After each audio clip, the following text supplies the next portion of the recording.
Welcome to the 48th Annual Grandma's Marathon presented by ASICS right here on WDIO. I'm your host, Alicia Tipke, joined by marathon legend Doug Curtis. And not only that, we have a crew all across this whole course from the starting line at Two Harbors all the way down here at the finish line in Duluth's Canal Park. It's the 48th Annual Grandma's Marathon, but it is also the 34th Annual Gary Bjorklund Half Marathon today. And we are just moments away from seeing our male champion. And Doug, they mentioned it is a potential record-breaking time. He'll be coming around the bend shortly. Pretty good. We're looking at 1 hour right now, so it's really close to setting the record. And it's not too rainy. It is misty. And you know what? They are starting to pull out the finish line tape already here. This is an exciting time. The record for the men's is 101.22. So we're about 101 right now. Yep. But we can hear the cowbells already. He's got 10 seconds. Let's see if he can do it. You can see and here he is. He's coming. We can see him. We can see it. Oh. Not quite record, but pretty an absolutely close, amazing time. Pretty close. Look at this. That is Tubelo Ramakungona from Lesotho, 27 years old. Debut here at Grandma's. All right, wow. At the Gary Bjorklund Half Marathon. So he gave it a shot. He was so close. They start just south of the new Scenic Cafe, along the kind of near that scenic highway there up north, and absolutely impressive time here. It's nice that it's a little bit cooler. That is helping with some of these faster times. I think so. Today, we were so worried about rain, and which is great for the runners, a little hard for the spectators, but and we've got a good, the winds looks like it's going to be okay, so we're going to see some fast times today. Absolutely, and we'll be able to hear from our champion here shortly. Our reporter Naya is down at the finish line, in the finish line. We're right alongside it, but she's actually in the chute there, and once he is ready, we'll let him catch his breath. We'll be able to hear from him on what exactly that course felt like here. Just a little misty, not too shabby. And then coming in soon, shortly after this, will be our female champions. But let's hear from Tubelo right now. He is in second place. Maybe we're almost there. Quite ready for it, but it's amazing that they can recover that quick to start talking to us. Absolutely. You know what? And I am just fine with waiting. But we've got some more action because it looks like our second place finisher is coming down the chute right now. Here we're at about 1:03, just getting over that mark now in this Gary Bjorklund Half Marathon. I mean, they make it look effortless, and he's running like 4:45 pace. They do. This is absolutely impressive timing here. About 1:03.18, it looks like. Yeah. 1:03.18. Wow. All right. What a great start. This is just such an exciting race. I mean, all that they do here, it's just phenomenal. And the finish line is really exciting. You're going to see the crowd build as more runners start to come in. More and more people are going to fill up every spot along this canal street. Absolutely. We got our third finisher now. They're really starting to stream in. Oh, look at it coming in. There's last year's winner just crossed the finish line. Joel Reichow. Yeah, He's actually a White Bear Lake native from Minnesota. So that's our top four for the men. And I know the women are a neck-and-neck race between Dakota Linworm, a two-time Grandma's full marathon champion, and her close personal friend and teammate, Annie. And last I heard, Annie was a little bit in front in that women's race. It's amazing, too, how Dakota can smile the whole time. She loves it. She said my favorite thing about hearing from her yesterday was that she plans her schedule around Grandma's, not the other way around. She doesn't try to squeeze Grandma's into her schedule. She makes sure Grandma's fits into her schedule. She loves this weekend. The reason she's running the half marathon this year is because she is qualified for the Paris Olympics. So she did not want to worry about getting injured. And she was so good all weekend, too. I mean, doing a shakeout run yesterday. She was doing, all kinds of people. Everybody wanted their picture with her yesterday. It was so cool to watch. Absolutely. Before we get to her, let's head things down to Nia Adams at the finish line with our male Gary Bjorklund half marathon champion. Alicia, Doug, despite the dreary weather, there was a great tailwind. We actually have an unofficial course record here of 1 hour and 17 minutes. This is Ramaka Kagana. So tell me a little bit, how are you feeling? I'm great. I'm happy because I just come here to test my fitness level before Paris 2024 Olympics Games. Yeah, so you actually have a national record in your home country and you're qualified for the Olympics now. How does that all play into you being in Duluth? It's great to me because as I say, I just come here to test my fitness before Paris. So I'm happy for the course record. That's what I want. All right. Well, congratulations on your unofficial record. And now back to you, Alicia and Doug. All right, thanks so much, Thank you. Nia. Yes, he has qualified for the 2024 Paris Summer Games, and a lot of the athletes, Doug, that we've talked to leading up to today have talked about how this is such a good opportunity for them to get another race under their belt, almost like a practice, just a stretch your legs kind of run before Paris. Yeah, you want to do some racing beforehand. You don't want to, you want to feel. Racing does help you to be prepared, so you want other races in between to get you there. Even the Paralympics, we're going to watch the wheelers come through for the marathon, and a number of them are getting ready for the Olympics in Paris as well. Yeah, that will be, I am so excited. The Olympics are such an exciting time, and especially with all the work these athletes have put in and the amount of people who Grandma's has been a building block for them to get to that point. Grandma's Marathon, talking to Susanna Scaroni, a multi-time champion in the wheelchair division. She did drop out because of kind of this dreary weather, but she did share how one year it was Grandma's that helped her qualify for the Olympics, and she's going back as well, and she loves Grandma's Marathon so much. Yeah, last year's winners are both going to the Paris Olympics, so they decided they didn't want to prepare here. Fair enough. For those tuning in, there was some more rain expected, but we got a little bit lucky on this side of things. Right now, still just seeing some mist, some clouds, not the downpour, not the heavy rain as of now that some of us had feared. We will be hearing later on in our broadcast from meteorologist Sabrina Allman about what to expect throughout the race day. But for now, we're going to be tracking our women's Gary Bjorklund half marathoners. They will be getting pretty close to the finish line. The course record for this race is 109.26. 109.26. Which we're just about. All right, they're holding up the banner here. Yep, 2.5 minutes away. Banner is up, though. We got ASICS and Coca-Cola people holding it up the sign. Yes, so that means that we are moments away. All right. So we could see a course record here in the half, too. I think this is her right here. Here she comes. Here she comes. All right, our female champion, Gary Bjorklund, half marathon. Wow. Annie Frisbee. Annie Frisbee, wow, look at that. 107.35-ish from our eye judge of that clock, which would break the course record by just under 2 minutes. That is a massive race. That is huge. That is a huge race. Wow, what a impressive time from Annie. And actually, her PR was 110. Wow, so big PR for her, and there too. we go. There's Dakota. There's Dakota coming through. Tossing up the heart sign to her fans and her best friend. Awesome. Annie is her best friend. Their teammates. And hugging Grandma at the finish there. Hugging Grandma. You love to see it.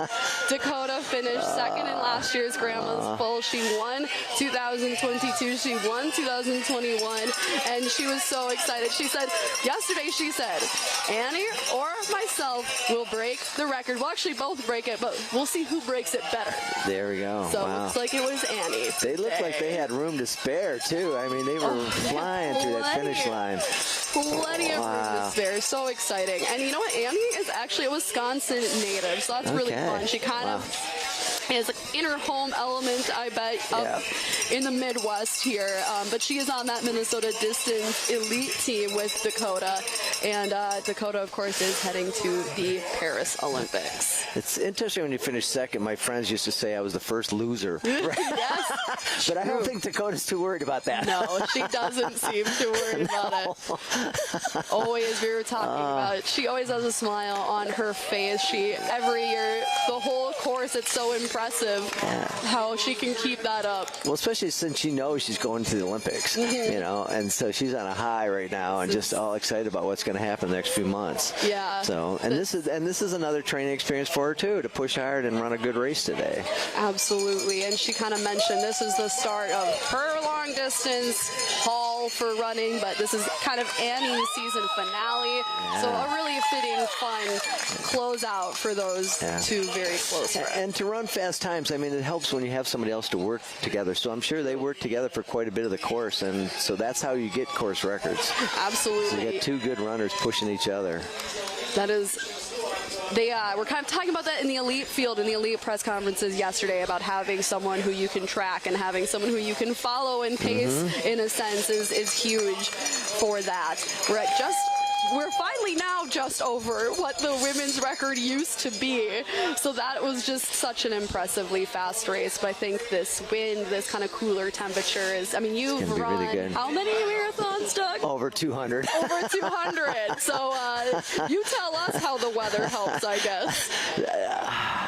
Well, even more, actually, one thing I want to point out to my tracking, too. I mean, our viewers right now, I'm sure that they've got some family member or somebody they want to watch. And the great thing is you can go on the Grandma's Marathon app and track them and find out where they are along the course. And that's something that when I first started running, we didn't have anything like that. Oh, I bet not. When, Doug, was your first marathon? 1974. Boston Marathon was my first one. Wow. And believe it or not, I finished right in front of the first woman that year. Look at you. So you're like, oh, I was there. That's so exciting. That's absolutely amazing. Let's see. I think we'll be hearing from Annie soon. Oh, good.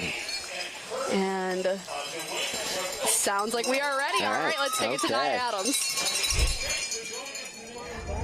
You guys, there is just so much excitement down here. I'm joined now by Dakota Linworm, Annie Frisbee, and both of these two were under the course record, so congratulations to you both. Tell me a little bit about your emotions crossing the finish line. Yeah, it was super exciting. I've been saying it all weekend that we were both going to break the course record. It was about who's going to break it better, and Annie had just the most phenomenal day. She's super fit right now, and it was such a fun race to be out there with her. Yeah, same here. I think we're both feeling really fit right now. Dakota's in the middle of her Olympic build, and so she's just like one of the hardest workers I know, and so for her to come out here and also break the record is amazing, and for me, I'm really excited to have broken the record and to have felt so good today. Yeah, and this is actually your first Grandma's Marathon, correct? So, funny story, I actually ran it back when I was 14 years old, but this is my first time as a professional. It was very slow when I did it back then. How does it feel to be teammates doing this together?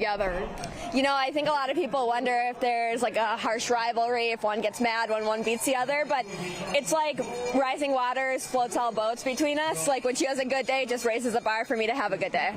Yeah, we just make each other better. Dakota's constantly pushing the bar for me, and I hope to do the same for her, and we just make each other better, which is awesome. All right, well, congratulations to you both. I'm super excited to hear what you guys are doing in the future. All right, Alicia and Doug, back to you guys.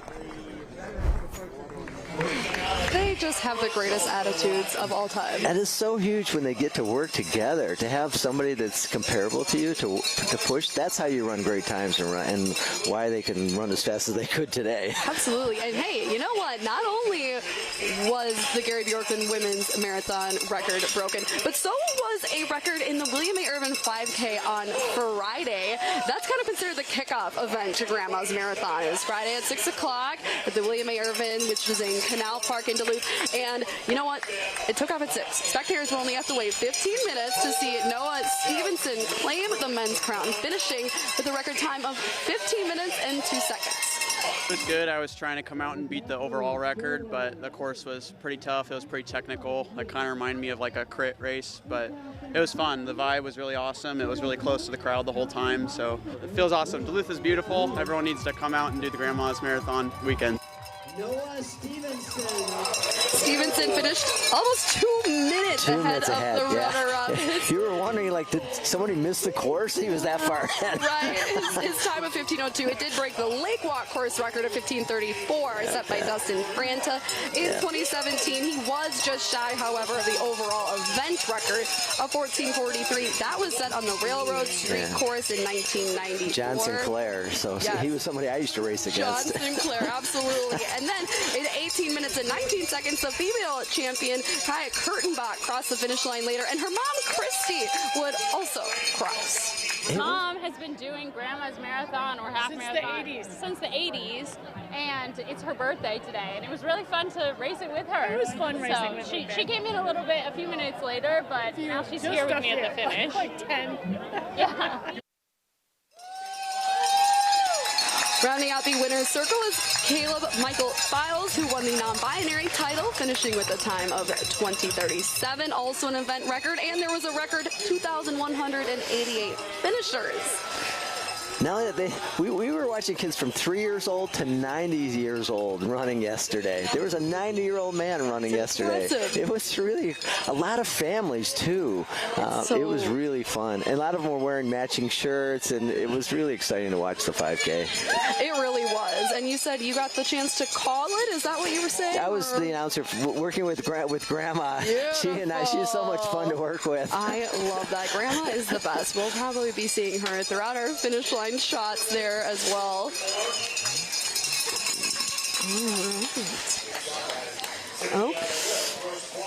All right. And, we did get a chance to talk to Dakota a little bit today, but we were also able to talk with her yesterday. Dakota Linworm, of course, the returning Grandma's Marathon multi-10 champion, returning to this stage. But, as we know, only for the half marathon this year.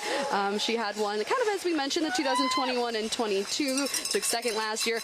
And this year she did take that step back, using the half marathon as prep for the Paralympics in July. We were able to talk to her about that yesterday. So elite athletes on January 1st, they email Sarah Culver and they say, I want to be in the half, I want to be in the full, whatever.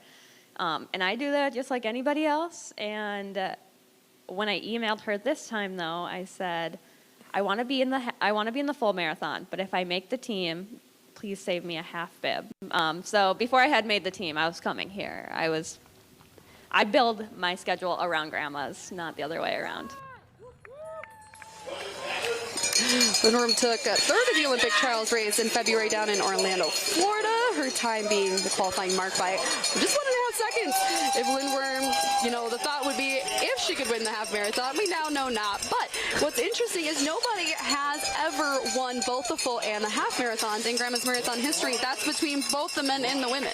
Wow, I did not know that. Yeah, wow. So that is a really interesting fun fact. So we'll have to keep our eyes open for that in the future. We'll get Dakota to come back. Yes, we'll need to get her to come back in order to try to break that unique record. We clarified, we're like, across all fields, I tell you, Minnesota is so lucky to have someone like her. She's such an ambassador to the sport, so genuine and kind, and it's great that we've got somebody here local that it's, promoting our sport, and just a wonderful person.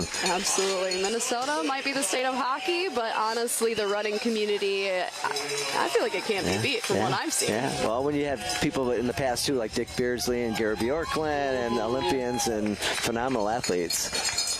We've got so much more today. I'm so excited here. We're going to have at 7:35, our Wheeler athletes are going to take off, and then at 7:40, the full marathon starts. We're going to take a slight break here. This is the 48th Grandma's Marathon presented by ASICS, and we will be right back. They're bringing Dakota over here. I think we're going to get an interview.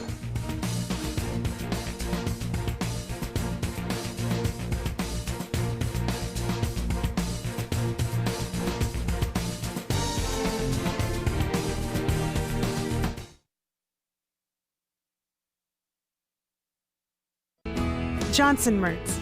It's a trusted name. Gogebic Community College. Bold careers begin here. Quality shoes, clothing, and gifts from Bender's. Our family serving yours.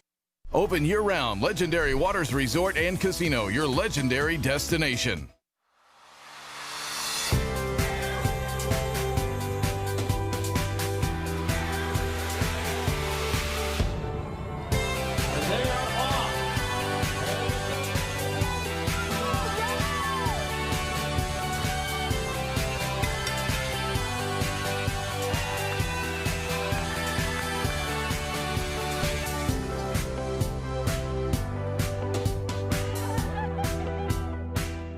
When it comes to your home's gutter covers, you deserve the best product with the best warranty, no exceptions. Don't be fooled by the products that have a no-clog warranty.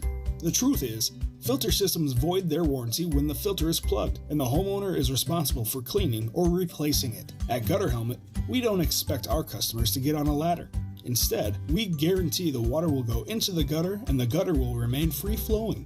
For the best gutter system, no ladder guarantee. Call the locally owned Gutter Helmet today. Keyport Liquor, now open in Duluth.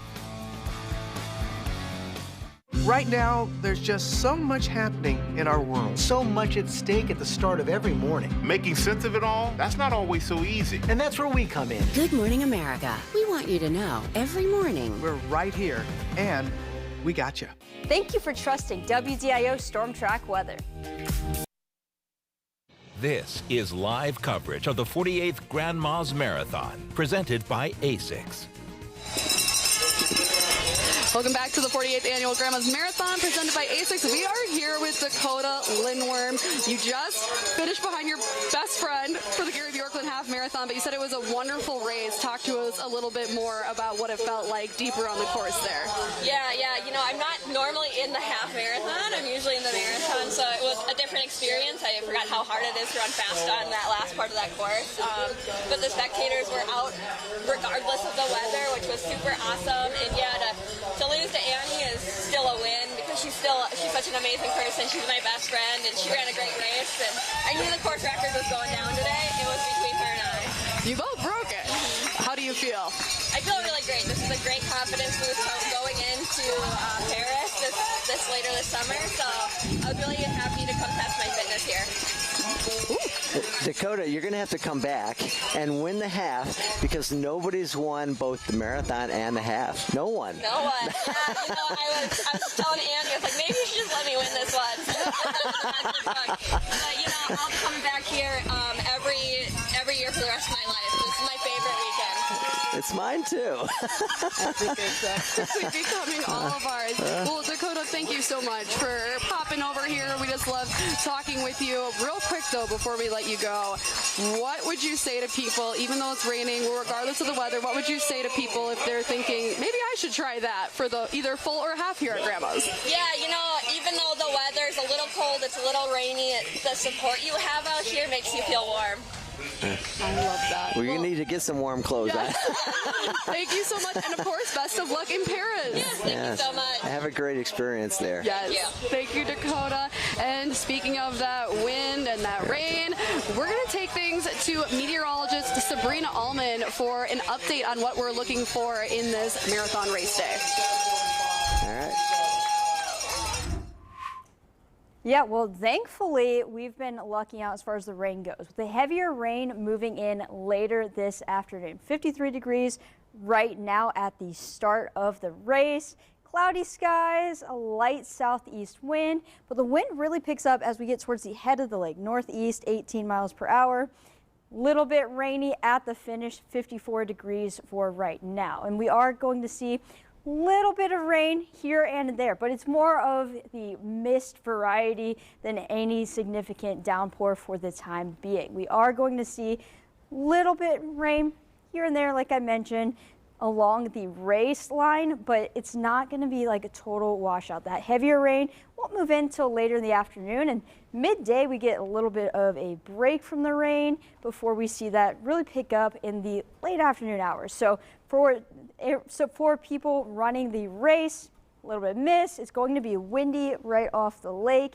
A little bit on the chilly side, but that heavy rain will hold off until we get to the 3-4 o'clock hours. So those of us going out and about later today will see plenty of rainfall during that time. But for those of us racing, the wind will be the main factor, east-northeast off the lake, with some light showers later this afternoon. Alicia.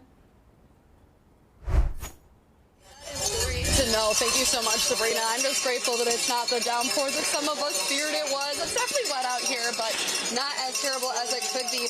But let's see how things are doing up at the starting line of the full marathon into Harbor's. Our own Bailey Warfield is posted up there. Yes, good morning. It is really quite nice, I have to say, here at the starting line. It's a little breezy. My hands are a little cold because of that, but we're dry. And I think that's the most we can ask for today.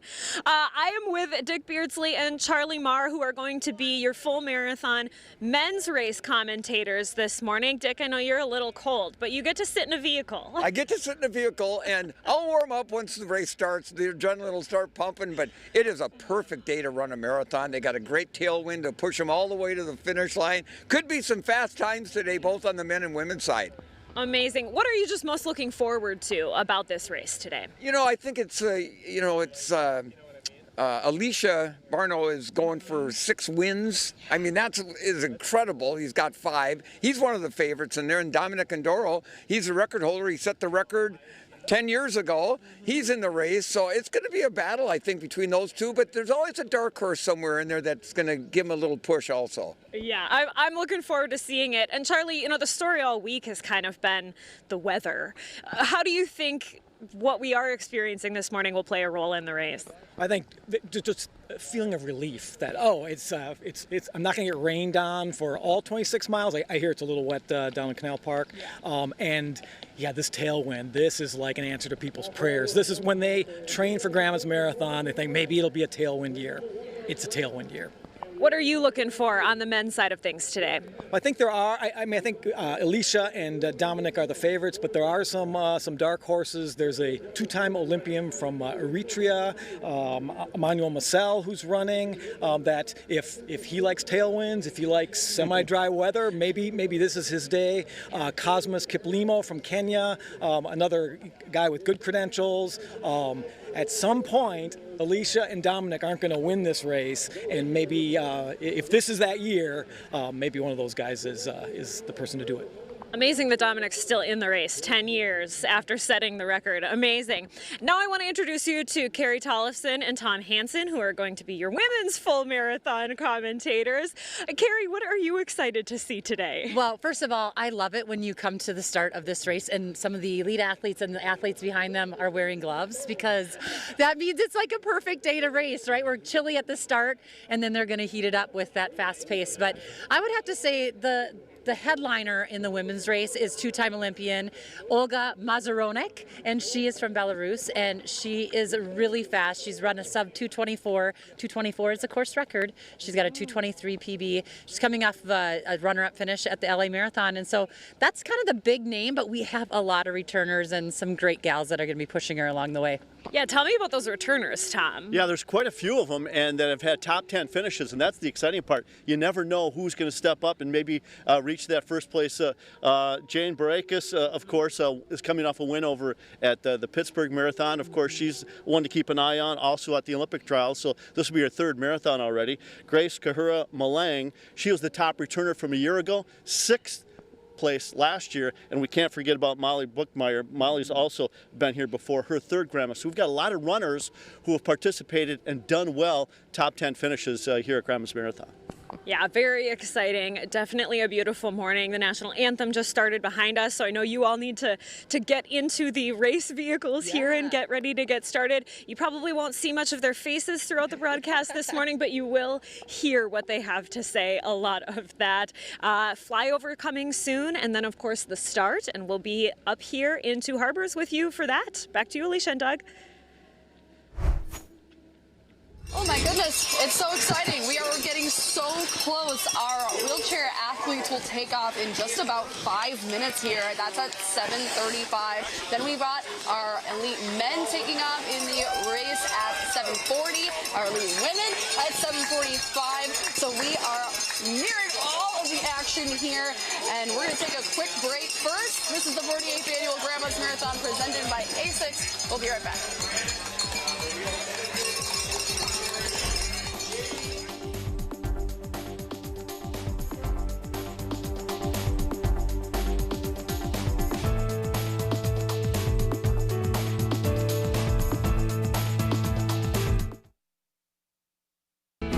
Johnson Mertz. It's a trusted name. Gogebic Community College. Bold careers begin here. Quality shoes, clothing, and gifts from Benders. Our family serving yours. Open year-round, Legendary Waters Resort and Casino, your legendary destination.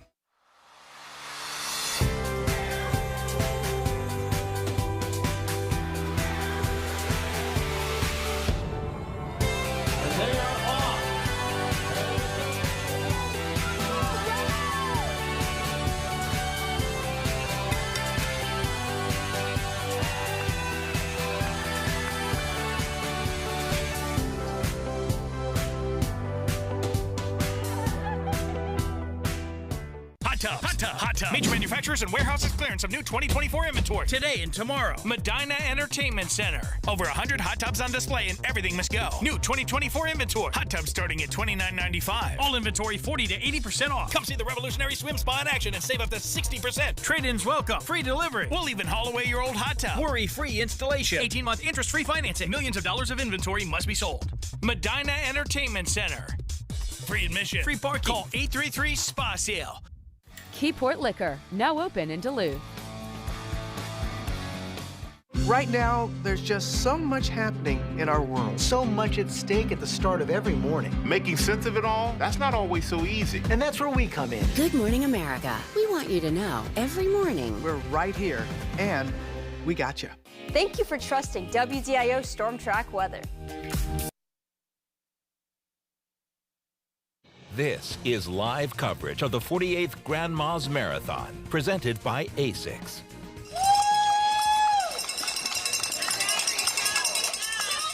Welcome back to the 48th Annual Grandma's Marathon presented by ASICS. We will be nearing the start of the Wheeler athletes starting line, I guess I should say. Yeah, they'll be taking off at 7:35. So we've got just a couple minutes here. A couple of our elite athletes did decide to drop out because of this rainy weather. That would be Erin Pike, Susanna Scaroni, and I believe Jenna Fessmeyer as well. Those are all former multi-time champions. And that was kind of these rainy conditions and getting the moisture between their gloves and their wheels, they mentioned, as one of the deciding factors, as well as how fast they go in these kind of cold and windy. Yeah, Susanna talked to us about how they use, they have rubbered wheels, and so they can't use rubber gloves. They have to use like a sandpaper type glove to be able to have enough friction to push those push rims. Absolutely, but there is still a nicely stacked, impressive field of wheelers who will be taking off from Two Harbors here shortly. Our own Bailey Warfield is tracking all of the action there. We have a nice view of what will soon be taking off, and they are so speedy. So let's take it back up to Bailey. She's got the front row seat when it comes to that beautiful starting line there in Two Harbors. Oh man, this is such a cool place to spend Grandma's Marathon, right here at the start. It's not a view that there's a lot of spectators for, of course, because the runners and the wheelers bus up here to the start. Some take the train. The train just came through and dropped off a few people. But it's just a fantastic atmosphere. You know, of course, there's jitters happening, but they are getting ready to send the wheelers off now. Good vibes here. You can see the balloons moving in the background there with that wind behind them. But I mean, like you heard our commentators say in the last segment, these are great conditions. Normally we get to see a nice sunrise up here, but I don't think anyone on the course is going to mind the overcast skies this morning. So always a good atmosphere up here. slightly smaller field maybe than we typically see for the wheelers, but really still going to be a great race for them, I am sure. And yeah, we're still dry. I think I felt one raindrop this morning while we were up here so far, so I will gladly take that. We haven't needed to break out the rain gear just yet. No, that is wonderful news. Bailey, we're not as dry down here at the finish line, but it's just kind of misty. It's kind of like raining, so not too shabby. But at the start line, the bathrooms will be busy. That's true. Everybody a little anxious. You know, we have almost 10,000 Americans running. Of the 22,000, almost 10,000 Americans are running. And our wheelers are off. Oh, there we go. There we go. It's so exciting. I am so excited to see who takes this. It could very well be a first-time champion this time around, which is always an exciting time. And talking to, many of our wheelchair athletes who choose to come back over and over, we ask, okay, so why Grandma's Marathon? And they love how fast this course is. Because there's really no hills in the course. I mean, Lemon Drop isn't much. That's true. And you got the one here behind the deck, and that's really about it. And it's nice rolling, which I think helps them a lot. So we still should see some fast times, despite not the top athletes coming in. So true. It was fun to talk to Susanna Scaroni, albeit she did drop out, but she gave us a really, really good explanation of her thought process that went into why. So she has qualified for the Paralympics. She is a multi-time Grandma's champion, but we asked, okay, so why not this time? And she mentioned that, kind of like we were talking about, the moisture between the gloves, and she mentioned, you can do the sticky substance, you can do the sandpaper, but she also mentioned the cold. And one thing that I found really interesting was when she was talking about the Boston Marathon. She mentioned racing in it in 2018, and she said in these colder, windier, rainy temperatures, she ended up wrapping her arms in garbage bags to she still got wet, but to collect that water, and it was warm water. It kind of almost acted as a wetsuit. So her biggest recommendation to those who were still choosing to race today was to be warm, stay warm, keep your body warm. They're speeding so much faster than people on their feet, of course. It's turning garbage bags. Right now it sounds like ASICS has an opportunity to come up with some nice gear. There you go. Let's get. They're so like, maybe they don't have to use garbage bags. There you go. And I love the ingenuity. We're also now just a couple minutes away from our elite men's field taking off from the starting line into Harbors. And speaking of multi-time champions, we've got a couple to watch this time around, don't we? I think it's going to be an exciting race.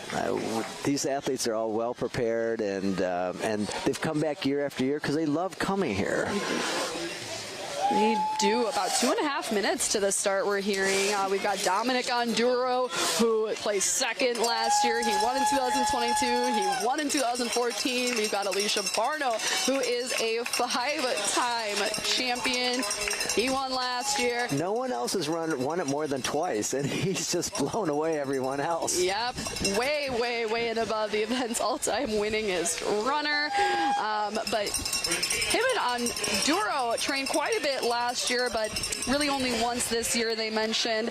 But they did come all the way from Kenya. I think they mentioned on Wednesday straight to Minnesota. Yeah, and Onduro and Barno both trained together too. Yes. So it's another case where they help each other to push to run fast times. Absolutely, and they tracked each other most of the race last year. Then with Alicia Barno finally pulling away in the last few miles, but we are gearing up so close to this start. We can see them all lining up here, getting ready to take off up at that starting line into Harbors. And I really want to check in again with Bailey Warfield. Bailey, you are just right there. You're right there in all of it.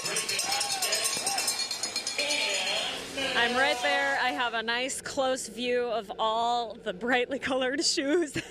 I always love seeing the footwear that's part of this race. The race official just got all of the elite athletes lined up in the chute. The men, of course, will take off first, and then the women. The race official just told them, I don't care what they say, the wind is at your back. That made a few of the elites smile. It was nice to see that. And of course, everyone getting all set. I see Alicia Barno in the front in an orange tank top there. Nice thing, of course, about the elite runners is that many of them do have their names on their bibs. Makes it easier for some of us to track those things. And it's going to be a great race this morning. They've been getting warmed up, and they're looking awfully ready to go. So we'll have the wave of the elite men, followed by the elite women. And then, of course, it's fascinating to see just how long it takes to get all of the other recreational runners out of the starting chute and onto the course here from Two Harbors. Counting down the seconds now until the start of the runners for Grandma's Marathon. Here we go. We can talk a little bit about the shoes too, since you mentioned that, and what the difference is. Yes, talking about, Bailey mentioned the shoes there, and Doug, there has been some controversy regarding some newer shoes these days. Well, they've got this carbon fiber that makes it lighter and faster, almost like running in high heels. It pushes you forward. But I look at it this way: when I was running in the 80s and 90s, we had better shoes than the runners back in the 60s, 70s too. So it's technology. It's going to prove, and then 10 years from now, we may have better shoes than carbon fiber too. So you can't deny that they're running amazing performances, no matter what the shoe is. Absolutely, it is great to still see the excitement there. And you know what's also really exciting? We actually have lead cars on the course. We'll have one tracking the lead men, one tracking the lead women. So let's right away here take things off to our lead men's car. We're underway. It's an exciting moment. It's hard to differentiate what's going on, but we can see that six-time champion Alicia Barneau and course record holder Dominic Ondoro are in the lead pack. It's a big lead pack, as viewers are probably seeing from the camera, but yeah, usually at this stage we're looking to see if anyone that we're expecting to see in that lead pack is missing. Anybody you're seeing or anything you're observing, Dick? Well, we just got going here. We're a minute and 40 seconds into the race, and it is a perfect day to run. They've got a really nice tailwind blowing them, down towards Canal Park. The cloudy skies, so the sun isn't a problem at all. Cool conditions. I got a feeling, Charlie, this is going to be a very quick race today.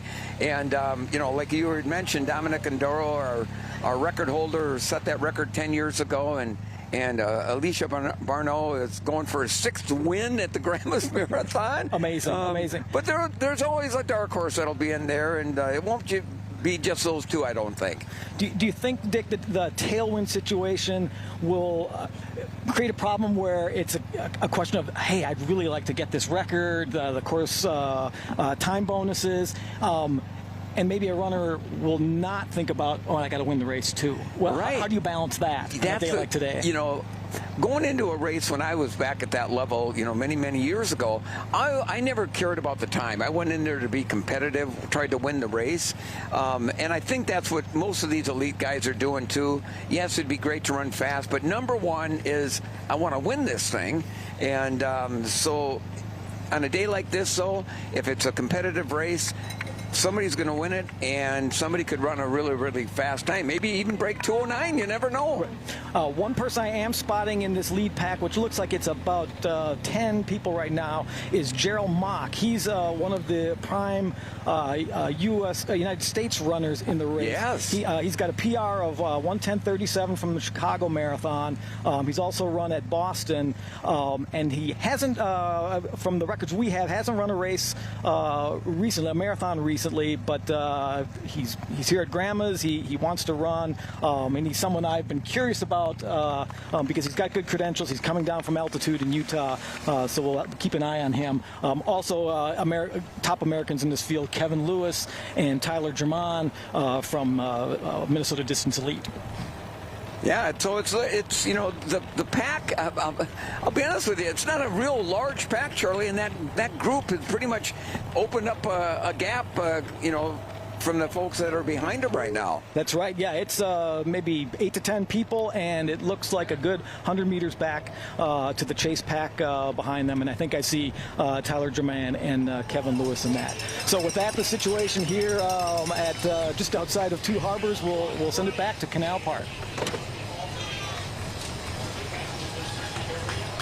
right, we'll of course be tracking them along the way, but we are also moments away from seeing our women's elite runners and our mass start as well from Two Harbors, so we'll want to catch that, and I believe Bailey is still hanging out up there.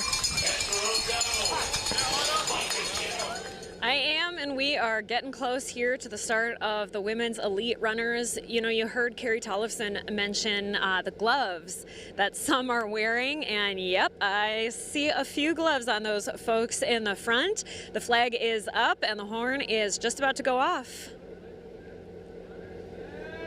Here we go.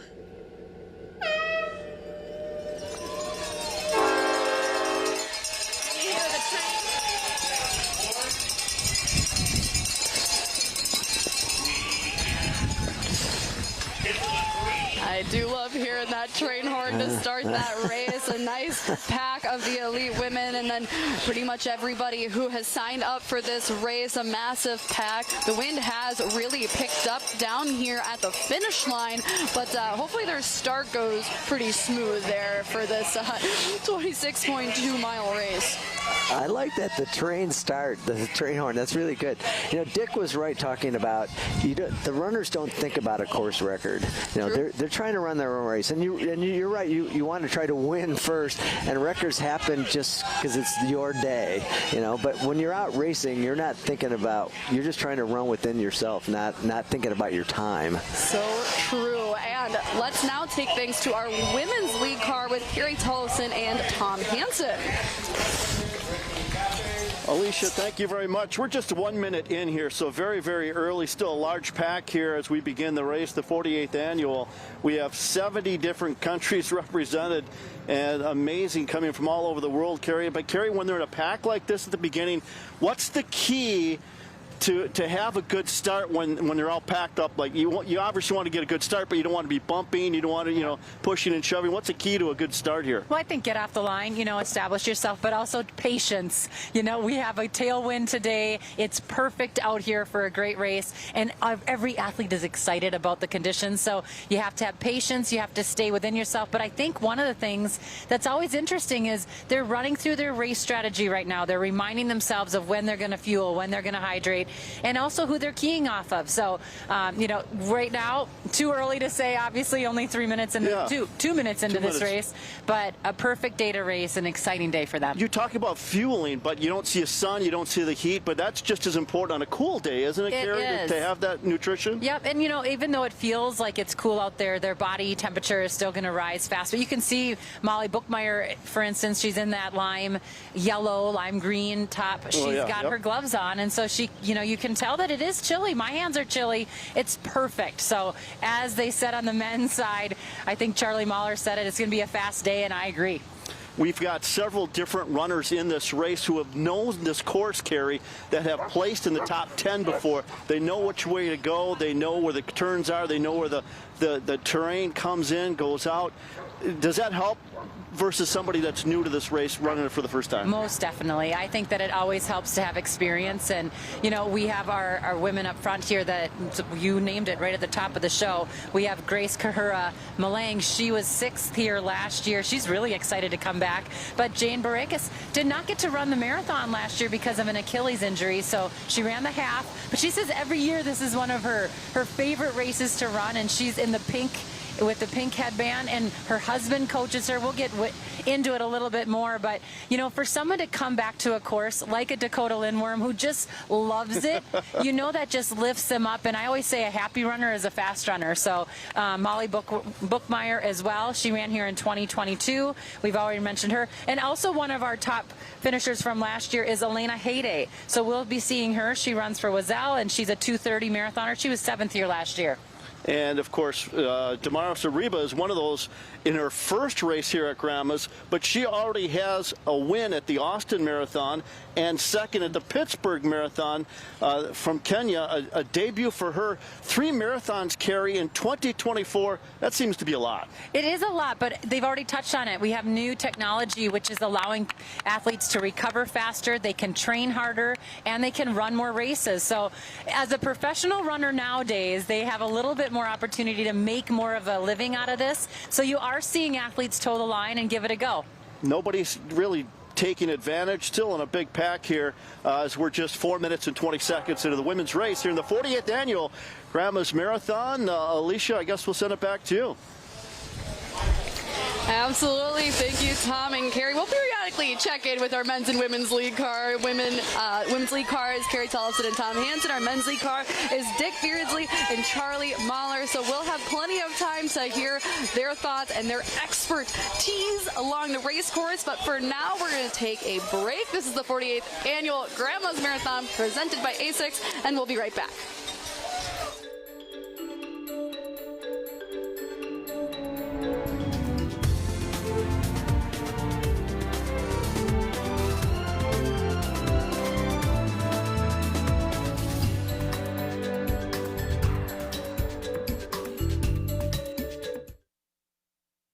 A fall classic you won't want to miss. Tamarack Health Whistle Stop Marathon, October 12th.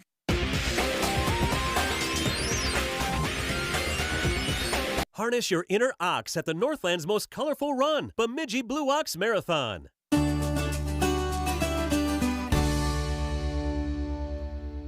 The Iron Mining Association is a proud Grandma's Marathon supporter. Basement problems? DBS can help. Visit dbsrepair.com. A fall classic you won't want to miss. Tamarack Health Whistle Stop Marathon, October 12th.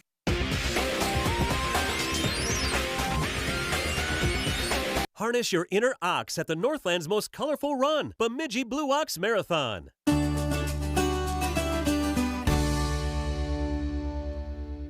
The Iron Mining Association is a proud Grandma's Marathon supporter. Basement problems? DBS can help. Visit dbsrepair.com. WDIO is with you for political news. No matter what zip code you live in, we are breaking down issues that affect your community to help you know what's going on and how it impacts you. Covering Minnesota politics is a lot like running a marathon. I know both take a lot of preparation and passion. For 25 years, I've covered races from the State House to the White House, and you can trust me to ask the tough questions. Turn to At Issue Sunday mornings at 9 a.m. on WDIO. With so much at stake, more Americans turn here. ABC's World News Tonight with David Muir, America's #1 most watched newscast. This is live coverage of the 48th Grandma's Marathon, presented by ASICS.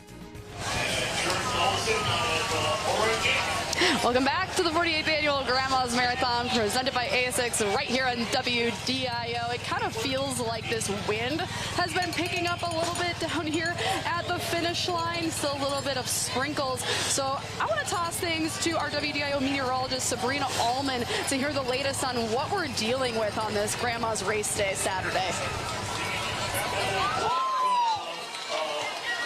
A little bit of wind. Thankfully, not so much as far as the rain is concerned, though. We do have a southeast wind of 4 miles per hour at the start of the race. Heading over, though, more towards Canal Park, where you're at, we do have northeast wind of 15 miles per hour. So we have a little bit of wind off the lake, a little bit of mist, and we are going to continue to see some rain chances here and there. See plenty of runners moving through, really enjoying the lack of rain that we have currently, and maybe that wind is helping a little bit going towards the back of them. So tiny bit of mist here and there. We're going to see some more light rain showers, but they're going to be just some pop-up showers passing through. So we're not looking at any downpour, anything like that. We'll have a little bit of a break midday, and then more rain in the afternoon hours. So for folks that are staying around Canal Park after the race, that's when we're likely going to need a raincoat, an umbrella. We're going to see some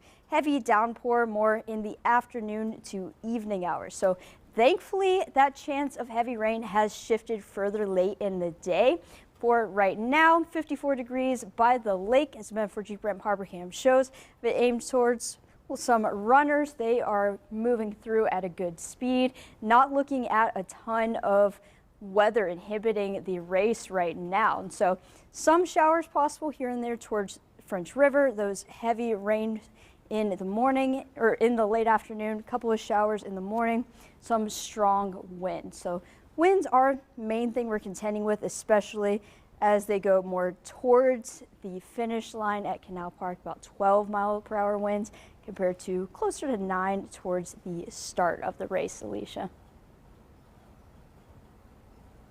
Not too shabby. A lot of these runners still have big smiles on their faces. But one thing that was really interesting, Doug, that we were just talking about, or that we heard Carrie and Tom, I should say, talking about, is a number of these elite athletes have run multiple marathons in a single year or a calendar year. You were talking about well, freaks of nature. Yes. There you go. There you have it. But you said some people, this is just something that, this is how their bodies are kind of built. Some runners just can do it. They're running 100-mile weeks and week after week, so they're literally recovering about 3 days. Yeah. And you have not only ran, but you have won 40 marathons in your career. Is that correct? That's correct. All over the world too. Places like Barcelona, Bangkok. Barno's saying he's run. I won Detroit's marathon 6 times. Wow. Wow. So I mean, bring us inside of your brain. What is it like? It's so exciting. I mean, they used to use me as the poster boy here for winning here because I was the only guy over 40 to win here. And that year, the lead runner pulled off and went to the Radisson Hotel. And I'm like, oh my God, I'm going to win. I was so excited. It was just such a thrill. And, and I've talked many, many times about how this is my favorite marathon. And we could go on and on about all the different reasons why. But I truly do tell people over and over that Grandma's my favorite marathon. And to win it is just a huge bonus. It's just amazing. That is, oh my goodness, we could talk for hours about your career. I absolutely love to hear the work that you have done, Doug. And speaking of favorites, Alicia Barno, he set his PR here at Grandma's Marathon. That was just last year, 2:09:14, and it looks like you have a great view of that elite pack in our men's and women's lead car. Let's take it first to our men's lead car with Dick Beardsley and Charlie Mahler. Just beyond 5K in the men's race, and we have a lead pack of 9 runners. All of our favorites are in the lead pack, including at the 4 of the lead pack, Dominic Ndoro, the course record holder from 2014. So in that pack, Dominic Ndoro from Kenya, Alicia Barno, the 5-time champion from Kenya, also Emmanuel Marcel from Eritrea. I see Cosmos Kiplimo, Kenyan, with a 2:09:44 PR. Both Sammy and Bernard Radic are in that pack, as is James Gandu. Those are all Kenyans. And then I'm also spotting Kase Atsbeha, an Ethiopian, with a 2:13 PR. Earlier on our last hit, we noted that Gerald Mock was in the lead pack. He's fallen off. He's a top American in the field, and he's fallen off, and it looks like, Dick, he might have a lonely run ahead of him. He's about 30 meters behind the lead pack. There's a long gap back to the chase pack. What's it like for somebody like that? He's certainly not dying, but the lead pack is not doing the pace he wants to do, and there's nobody for him to Charlie, I tell you, it's no man's land. That's a tough position to be in. He's out there all by himself. And again, the lead pack is too far in front of him, and the next big group is way behind him. So, I think what he's trying to do is probably just kind of try to slowly work his way back up to that front lead group there if he can. And I tell you what, they're going out at a pretty quick pace, Charlie. They went out in the first mile in 4 minutes and 55 seconds, which, is a decent pace, but then they started really picking it up. Second mile was in 4 minutes and 43 seconds. The third mile, 4 minutes and 45 seconds. So they're moving along here, and we'll be getting the fourth mile split here coming up shortly. And just to put that in context, 4:55 pace is roughly English major math. 4:55 pace is roughly course record pace. Exactly. So right now they're on course record, but again, it's early. But it is one of those days. If that lead group can stay together for as long as they can to kind of help each other push, and with the kind of weather we've got, with the coolness, the cloudy skies, and the tailwind, we could maybe see the first sub 2:09 marathon here at Grandma's Marathon. Wow, that would be something.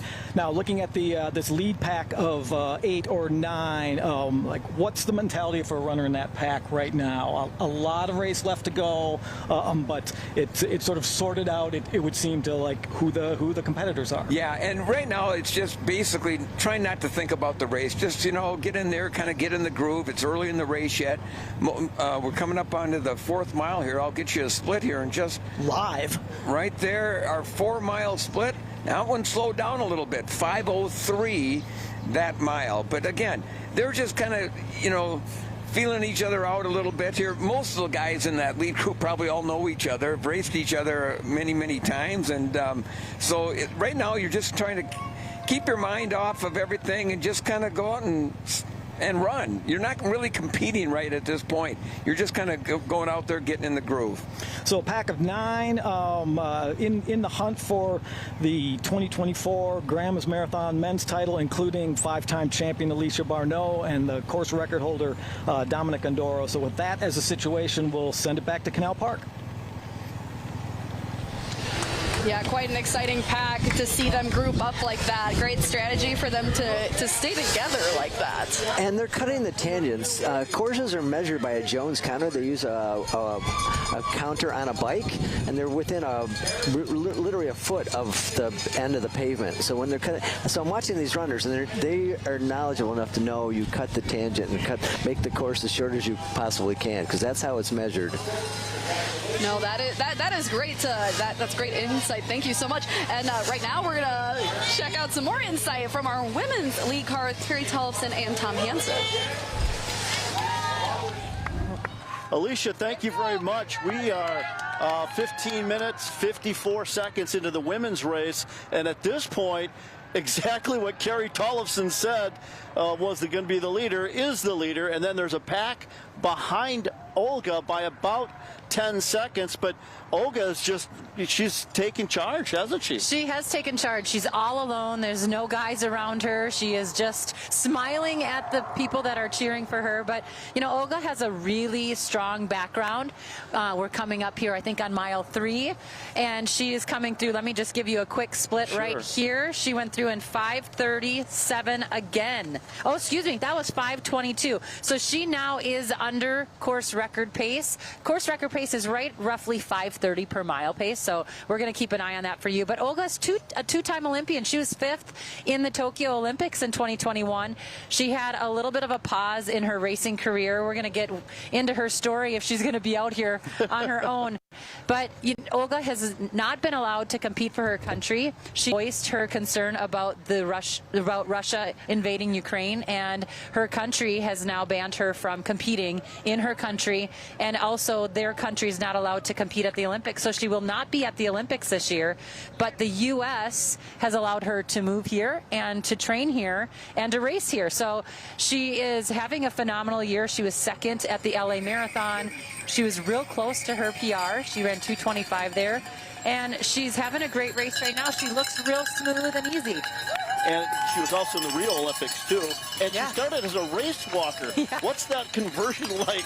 I'm not a race walker, nor am I an elite marathoner, but what's that training? That's certainly different training that Mazuronic has gone through in her career. Well, I spoke to James McCurdy, who has helped advise Olga for a long time, and he said she was a race walker. Her technique maybe wasn't as clean as she wanted it to be, and then she moved over to the marathon, and she's really taken to it. He said she's a true marathoner. Even her half marathon doesn't really say how good of a runner she is, and for her to be a 2-time Olympian, and she does very well in every race that she runs in. She's always up there fighting for it. I mean, it's no surprise to see her out here. But yeah, to have a little bit of a background in race walk, it's kind of fun. I mean, we see that oftentimes where race walkers will train as runners and vice versa, and yeah, she's clearly now a true marathoner, and she looks great out here. And some of the information she shared with us is that she's running is where she most feels at home. Yeah. And you can certainly see that. Very comfortable stride, very in control of where she's at right now. The group 10 seconds behind. Molly Bookmeyer at last check was about 10 seconds behind. and then also Grace Kahura Malang. Yep. Grace Kahura Malang is also back about 10 seconds. So clearly Olga is, her goal is to jump out front and stay there. It looks like, and set the tone and the pace. Yeah, I think all eyes are on what Olga's doing, and I think that was the case coming in. You know, Olga has this 2:23 PR. She is this Olympian. There's a lot of respect for what she's done, and I think that the women that are behind her obviously are watching every move she makes, but they're running their own race, which is really smart. Their PRs are not close to Olga, so they have to be smart, but they want to keep her within striking distance, and that's what they're doing today. And that group behind her has experience on this course, so they know what's ahead. Olga, of course, a first-time debut here, but as you mentioned, success already this year at the LA Marathon, finishing second. So great credentials coming to Grandma's Marathon. Yeah, she definitely does, and I know that she was excited to get here. It is so beautiful, but she does live here in the States, so I'm sure she's been reading up on it and talking to other athletes that have been here, and obviously she knows so many people in the industry to know that this course is a fun course, and when you have a tailwind, you take advantage of it. You've won so many championships in your career, high school, college, obviously the U.S. trials, Olympic trials, gone to the Olympics. What's it like to run by yourself like this in an elite race, Carrie? What is the mindset of a runner all alone, because Olga Mazuronic is all by her own here? Yeah, you know, she's probably used to training a lot on her own, but it's a little bit worrisome at times, wondering what's going on behind. Right now, she's early into this race. She's trying to settle into her pace. Like Dick Beardsley just said, she's not thinking too much right now, but you do start to wonder once those miles you can feel the miles in your legs, and you know there's athletes behind you. You do start to wonder what's going on behind you, and that can take its toll. Right now, though, I think that she's just all eyes ahead, just trying to get through these early miles. Looking great, looking fantastic. We're at, what, 20 minutes, 47 seconds in to the race here, and Alicia, will send it back to you. But right now, Olga Mazuronic in control at the 48th Annual Grandma's Marathon here in Duluth. Thanks so much, Tom and Carrie. That was your Members Cooperative Credit Union Women's Leader check-in. Such an amazing race. Olga already pulling so far out in front in her Grandma's Marathon debut. And Doug, her PR would beat the record by about just over 3 minutes. You know, the thing is, Alicia's running by herself, and when it's a citizens race, but the 2:23 is part of the elite's man, right? So it is definitely hard to run all that, 26 miles all by yourself. So it'll be interesting to see if she can really hold that pace. But again, the weather's perfect, so if she wants to, get a course bonus and make a few extra dollars by running a bonus and a fast time for herself, then, again, she's got to run comfortable and relaxed, and so far that's how she looks. Absolutely, and it looks like our men's leaders are also feeling pretty comfortable, pretty relaxed. Let's check in with our Coca-Cola men's lead cars with Dick Beardsley and Charlie Mahler.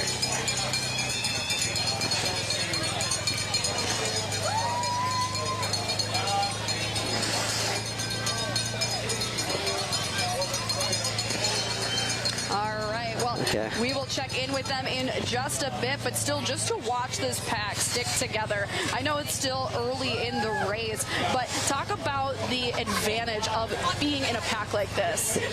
You're feeding off of each other. So that way, again, you're trying to relax and be patient, and to have a whole group with you. I mean, again, we have a shot at another course record with the men too, and it's very hard to do it by yourself. So having that kind of pack, especially with guys that have trained together too, they know what each other's capable of doing. They've seen their past races over the last month. So competing as a group is just so much better. So I think we have a good shot at seeing a course record today. I think it's so fun that two of the men in that lead pack, they both hold the course records for this men's full marathon. Dominic Ondura holds the Superior Street record of 2:09:06. He set that back in 2014. Alicia Barno set a Michigan Street course race record in 2018. That was 2:10.06, and both of these men are back here again this year, and they just love. A lot of people mention the atmosphere, and then also the course itself, that kind of wilderness course, being in the trees, being in the road, and they're not surrounded by a city. They kind of like that change of pace from Boston, from New York. And Alicia, too, they're familiar with the course, too. So that helps you to be relaxed, too, when you know where you are in the course. They've run it so many times that it feels like a homer course for them. True. Hometown course, a lot. You are so on the money. There are so many of these athletes, no matter where they come from. We've got, 63 to 70 countries represented here today. A lot of our elite men are coming from Kenya this year, and it's so exciting for them to feel so at home here. What's interesting, though, is Enduro, he has not raced since last year's Grandma's Marathon. So he came in second place, just shy of becoming just the second man to win 3 titles, which would be tying or joining Alicia Barno, who has 5. 5. It's just really amazing the consistency of it, that they can come back year after year and have a good performance, because it's pretty hard to repeat as a champion for one, but to have consistent performances year after year tells me it's interesting hearing that. We got the spectator train really blowing back there. Yes, that is such a unique race. There's so many unique things about this race, and that is one of them. This is the 48th annual Grandma's Marathon. We'll have so much more action, but we're going to take a quick break. This is brought to you by ASICS. We'll be right back.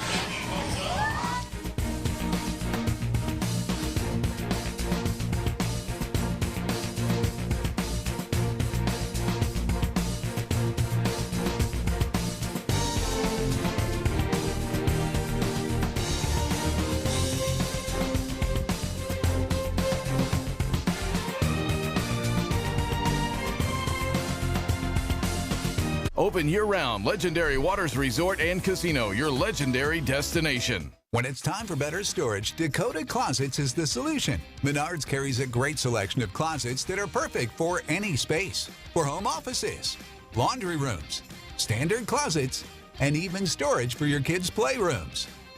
There are so many ways to store your items. And with Dakota Closets, you can do it with style and ease. Right now, get this Dakota Closet System for $329.29 after 11% rebate. Save big money at Menards. Save thousands on the new revolutionary swim spa at a one-time sale. Today and tomorrow. Medina Entertainment Center. Exercise with low impact. Swim the entire year and stay in shape. Teach your kids to swim. Unwind and save thousands. Avoid the expense and maintenance involved with a pool. Swim, exercise, and relax in your new aquatic exercise swim spa. Installation in 1 day only. New 2024 inventory. 18-month interest-free financing. Millions of dollars of inventory must be sold. Medina Entertainment Center. Free admission. Free parking. Call 833-SPA-SALE. Dear sharp curves, Toyota has more all-wheel drive sedans than any other brand. 'Cause man, we got traction. Right now, lease a fun-to-drive new Corolla for $219 a month. Toyota. Let's go places. Keyport Liquor, now open in Duluth. Right now, there's just so much happening in our world. So much at stake at the start of every morning. Making sense of it all, that's not always so easy. And that's where we come in. Good morning, America. We want you to know every morning. We're right here, and we got you. Thank you for trusting WDIO Storm Track Weather. This is live coverage of the 48th Grandma's Marathon, presented by ASICS. Welcome back to the 48th Annual Grandma's Marathon presented by ASICS. We are still posted up down here at the finish line in Canal Park, but we've got some fun stuff with us here. Grandma's Marathon, of course, so much goes into every single race, and there's hundreds of volunteers, thousands even, and then there's also the people involved in designing these. Christy Willette is behind these beautiful designs of these two. These are both the finishers medals for the Grandma's Full Marathon and the Gary B. Yorkland Half Marathon. I absolutely love this color scheme they went with. It's kind of almost like a sunset or a sunrise, which are beautiful over Lake Superior. And the pink. Yes, pinks and golds and orange. And you said that you've been a race director before, and so you kind of know so much goes into planning every aspect. And you're trying to create really good artwork, and Christy is really good at it, and she's been doing this for quite a while, and I've taken some of her ideas to use for my races too, and Christy anyway is really, really good, and so it's just wonderful. Runners now expect to have a nice medal when they cross the finish line, and Grandma's, that's one of the great things about Grandma's Marathon is they do beautiful awards. They absolutely do. And I love the image of the lighthouse. Of course, that is such a big part of Duluth, the two lighthouses that flank the pier. And also, they managed to make it go with our, we have a cowbell, too. We wanted to join in on the action here, which fits the theme. Last night's 5K, everybody was banging that cowbells. It was really fun to watch. We can't, where we're standing, we can't see around the bend, and so we rely on those cowbells that all of our spectators ring to let us know when these champions are coming around the bend. There's still quite a bit of time before our full marathoners will do that. But let's take things back now to our lead car. Let's check in with our Coca-Cola men's leaders with Dick and Charlie. Oh. All right. Well, you know what? They do not have service right now, but that's, again, part of the charm of this race. So many people just love that wilderness feel and going in and out of these smaller areas and getting the total feel of the Northland here. So let's hold down the fort, Doug. We'll do it. It's great, too. The spectators out there, really, it's wonderful. Runners really need cheering, and there's all kinds of unique things. There's trolls. Have little miniature trolls on right around mile 22. Wow. There's a lot of unique things on the course that you don't see at other events. Absolutely. Yeah. No wonder people keep coming back. Yeah, 6,000 volunteers, though. They also keep coming back, too. I just love to see so many people out here helping. It does sound like we might be able to check in with our women's lead car, our members, cooperative credit union women's leaders with Terry and Tom. Yeah, thanks, Alicia. And right now it's still Olga Mazuronic who is in complete control here. We just passed Knife River. So those that are anticipating the Duluth arrival, just past Knife River. Big crowd there cheering her on and all the racers on. But Olga Mazuronic, 30:43 into this race. Do you have the latest split times for her that we've had, Carrie, the last mile or two for Olga? Yeah, she's kind of locking in right around that 5:30 pace, going through the ups and downs. There's little rollers right now. So the last one was a 5:22. So she's sticking right to that course record pace, which is right at 5:30. And that was 2:24 with what the course record is. So we'll have to keep an eye on that. But I think right now she's all alone. She's got to be well within her thoughts, and she looks like she's feeling good. Not once have I seen her look back. So no. All eyes ahead for her. Grace Kahura Malang, at last check, you can see her now probably roughly 15 to 20 seconds back. She was placed last year. This is her fourth Grandma's, and there's several of these runners, Carrie, that have participated in Grandma's, and everybody brings a great story, but Molly Bookmeyer's another one who's really, this race has an impact because she's overcome so much in her life and her family, and this is a special race for Molly.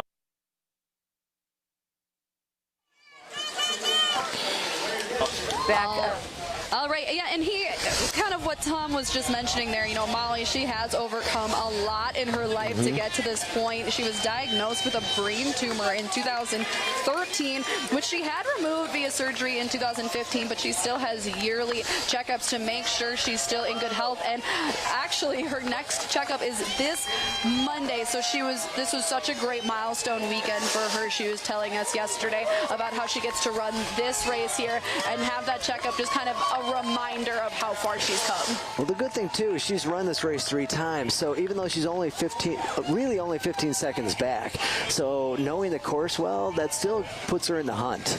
Absolutely, and she also mentioned that her first marathon was Grandma's when her husband was battling cancer to help her through that, so she's definitely used marathons as just an absolutely wonderful kind of mechanism in her life to remind herself to keep moving forward.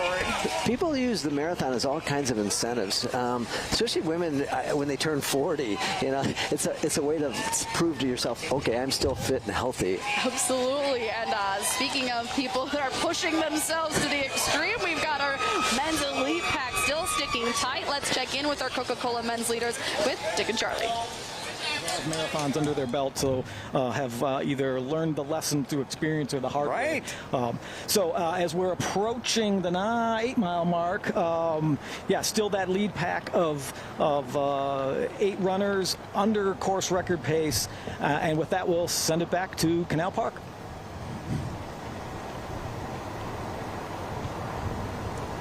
Little check in there, just kind of that elite men's pack still hanging out, hanging tight, and right now that's just kind of what they need to do, right? Yeah, a pack of 8. I mean, that's perfect. I've been saying over and over, and I'll continue. I think we're going to see a course record because they've got a pack of 8, and they're all pushing hard to work with each other. They make it look effortless, but it's not. I can tell you, they're working hard.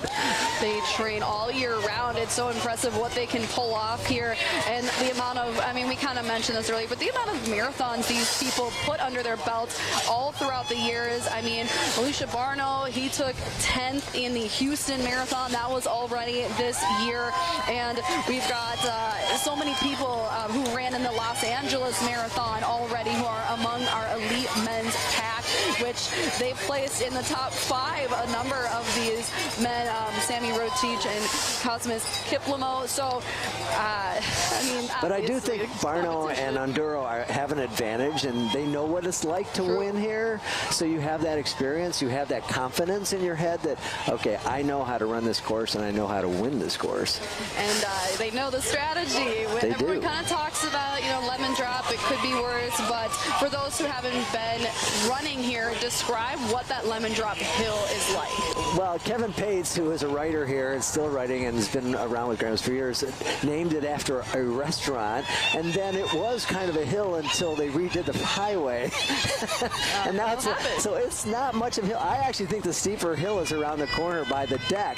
When you're at mile 25. It's only 100 yards, but when you're that late in the race, that hill I think is tougher than lemon drop. But everybody, I don't know, it's a fun topic to pick up. It absolutely is. We're still quite a few miles away from that moment, but it's just so fun to watch them continue to trek along here. They have now been running for about 40 minutes. It's 8:20 here, so we're at the finish line still seeing a steady stream of our half marathoners cross the finish line. But yeah, nice thick pack just with that elite men's group. And it's interesting, the half marathon too, women far outnumber men running the half. It's really interesting to see how it's changed over the years. And they used to have women's only races, and now they don't need to because there's so many more women running than men. I love to see it. You do love to see it. And of course, our wheelchair athletes are on the course as well. They have been underway for just under an hour, about 45 minutes. This is our men's list as of, I believe that's about 11 miles. But 13.1, sorry, okay, our there feed we go. is not quite. All right, so we're halfway. But it looks like, still a great group there that are looking to some maybe their first ever championship. I think we're going to see a new champion this year. So. I definitely think that this could be the year for a new championship. Aaron Pike, he is not here, and that probably helps. He's the third winningest men's wheeler to ever compete in Duluth. He's been here 13 times, and he's won 5. 5, yeah. So he would have been the one to beat, but also choosing his own safety and health. In fact, to prepare for the 5 in a row, too. 5 in a row. 5 in a row. Not just, yes. He did 23 so last year, 22, 19, 18, and 17. Yeah. So it's a couple years off in the, just one, I guess you're off in the middle there. But yeah, great group there. They typically, I believe that is about 120 for them that we have the course record for in the men's 120. So an hour 20 minutes. that would pit us to be right around that 9 o'clock hour. Amazing how fast they can push. That they can, they're going, 25 miles an hour using their arms. Pretty amazing. It is very impressive. They come speeding in here, and it's one of my favorite parts to watch them absolutely roaring across the finish line. And that's a good way to put it. They're roaring past the finish line. And there's been some, second split finishes where it's been really, really fun to see them just so tight next to each other in this race. It'd be interesting to watch because I'm always encouraging runners when they cross the finish line to get their arms up and smile for the cameras, yes. right? I'm not sure if I've seen wheelers do that. We'll have to watch and see if that's how they react to winning and crossing that tape. We will. We do have one of our Rafael Botello Jimenez in the men's wheeler field. He has also been here 13 times, and he's represented Spain in the 2012 Paralympic Games. So he's another one to watch. He's placed in the top 5 more times than not here at Grandma's, but he's only won it once, and that was back in 2007. So could be his year. So think how many years later, and they still come back and have an opportunity to win. I love that. And he actually just placed in the top 10 in the Boston Marathon, took 10th. He took 3rd in the Paris Marathon and 13th in the London. That's all this year for Rafael Botello Jimenez. And Boston's a really tough course, too. It's a fast course, but it's tough because of all the hills, like the Newton Hills. But this will help him quite a bit that he's running on a flatter, faster course. Absolutely. No, that's wonderful. Looks like we've kind of got our men's pack tracker again. My favorite part when they do this is when later down in the miles, in the course, you finally see that kind of breakaway. It's a matter of attrition. Oh, so true. You hang on as long as you can. Yes, that is all you can do here, absolutely. And it's really tough when they start. Once you let go, it's very. I sometimes call it the rubber band effect. That it's pull, and hopefully they string back. But rarely does that happen. All right, and we were kind of just talking about the men's wheelers. Now let's take a look at the women's. I believe 10 kilometers is what I heard for this check-in. I do believe that is Yvonne Reyes-Gomez who is in the lead here, and she has also plenty of experience being here before at Grandma's Marathon, and she placed 1st in 2021. She has been here 4 times. She took 3rd last year, and then champion in 2021, 6th in 2022, and 7th in 2019. But kind of like we were talking about earlier, packing all those marathons into 1 year, she took 2nd in the Los Angeles Marathon this year. Another freak of nature. Yeah, my goodness. It's so impressive to read all of these athletes' resumes. And yeah, good, nice field for her there too. Still, despite this weather, despite this rain, it was nice to see so many athletes still come out for these races. And this is going to be a flatter, faster course in LA too. So she ran a 2:20 there to finish 2nd. So she's got an opportunity to maybe possibly run her best time. That would be wonderful. I love to see it. Her PR 1:49.03. So that one, why not beat it here today at Grandma's? Break all the records. Yeah. I want to see it. See it all. See it all. We broke the records at the William A. Irvin yesterday, Friday, the 5K in Duluth, and then we've broken our women's Garrett Bjorklund half marathon record. So let's see it all. Let's see it all, and we'll have much more here at this 48th annual Grandma's Marathon presented by ASICS. We will be right back.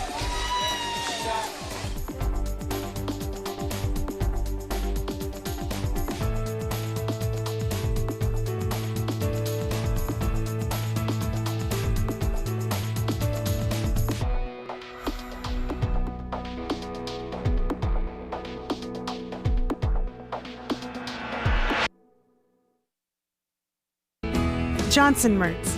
It's a trusted name. Hot tubs. Hot tub. Hot tub. Major manufacturers and warehouses clearance of new 2024 inventory. Today and tomorrow. Medina Entertainment Center. Over 100 hot tubs on display and everything must go. New 2024 inventory. Hot tubs starting at $29.95. All inventory 40 to 80% off. Come see the revolutionary swim spa in action and save up to 60%. Trade-ins welcome. Free delivery. We'll even haul away your old hot tub. Worry-free installation. 18-month interest-free financing. Millions of dollars of inventory must be sold. Medina Entertainment Center. Free admission. Free parking. Call 833-SPA-SALE. Dear unbreakable spirit, when the terrain is gnarly, you steady us. When obstacles are ahead, you lift us. When the turf is hostile, you inspire us. Own a legend. Toyota Trucks. Right now, lease a new Tacoma for $369 a month or get 2.99% APR for 60 months on a new Tundra. Find yours at Toyota.com. Toyota. Let's go places. Keyport Liquor, now open in Duluth. WDIO is with you for political news. No matter what zip code you live in, we're breaking down issues that affect your community to help you know what's going on and how it impacts you. Covering Minnesota politics is a lot like running a marathon. I know both take a lot of preparation and passion. For 25 years, I've covered races from the State House to the White House, and you can trust me to ask the tough questions. Turn to At Issue Sunday mornings at 9 a.m. on WDIO. Thank you for trusting WDIO Storm Track weather. This is live coverage of the 48th Grandma's Marathon, presented by ASICS. Welcome back to the 48th Annual Grandma's Marathon, presented by ASICS right here on WDIO. Doug, we've been seeing a heavy stream of our half marathoners finishing, and you kind of mentioned how fun it is to see them really toss up their hands and celebrate. Get their hands up. You got to want to smile for that camera. You can press your watch after the race, okay? Yes. You want to look good for that camera so you can share all your pictures on Facebook later on, right? It's a huge feat. It's a huge accomplishment, and it's so fun for them and to be able to share that with all of these people lining. We've pretty much filled out this whole finish line here with spectators, and that's another one of my favorite parts and the runners' favorite parts of why they keep coming back. I know that Carrie Tollefson and Tom Hansen were talking a lot about how meaningful it is to these women in that kind of lead pack when we were talking to them to have this support along the course too. It does make a big difference. People don't realize it sometimes when you're cheering, and we were talking about having cowbell, right? Yes. We have our own here. But having noisemakers, we used to call it mental aid stations, or so it's not just getting water at the stations and something to drink, but having people cheer, and it does make a big difference. Absolutely, and they mentioned too that not only are they here at the finish line with us where we can see them, but they're sprinkled all across the 26.2 miles, all the way from Two Harbors to this Duluth finish line. And there's a lot of kind of woodsy areas, so it's so fun to hear that they're all the way down there, all across the board. And the spectators, they've been coming out for decades, okay? They come out year after year after year. There's actually one of the things I like about Grandma's is they celebrate their history. So we have all these Hall of Famers that come out. There's actually, if you've run 39 Grandma's Marathons, you're part of the 1,000-mile club. So I think there's 4 of them this year that are trying to make it to the 1,000-mile club. But they've run that many Grandma's Marathons. I love that. There are the Irons too, who have not only run, but they have finished every single Grandma's Marathon.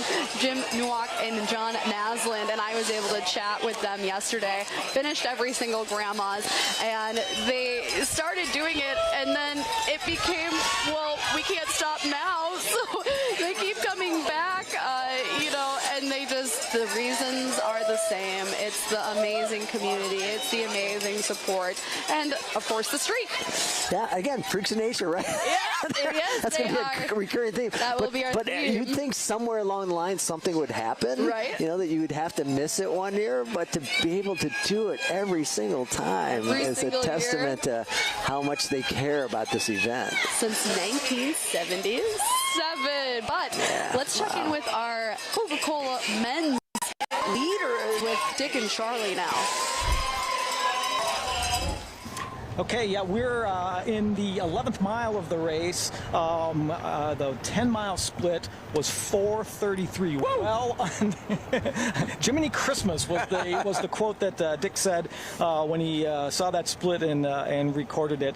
So after some miles over 5 minutes, Alicia Barneau sort of took the impetus, went to the lead, ginned up the pace a little bit, but now he's dropped back in the pack. Still this lead pack of eight runners, 6 Kenyans, an Eritrean, and an Ethiopian, and Colin Buck about 15 seconds behind. He had caught the lead pack. Yes. Caught the lead pack, and I think it was coincidental rather than cause and effect, and that was just the moment that Alicia thought, I'm just going to shake things up a little bit. And he really did. And, he really did. You could tell his leg turnover was a lot quicker, and boom, the other guy had to drop back, but now he's kind of slowly working back again. Alicia kind of did about a 200-meter surge. Everybody went with him pretty much, and then he backed it off again, and now they're back to kind of running that regular pace. But yeah, that 10th mile in 4 minutes and 33 seconds.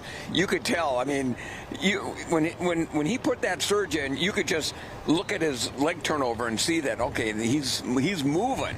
And we've seen him do that before.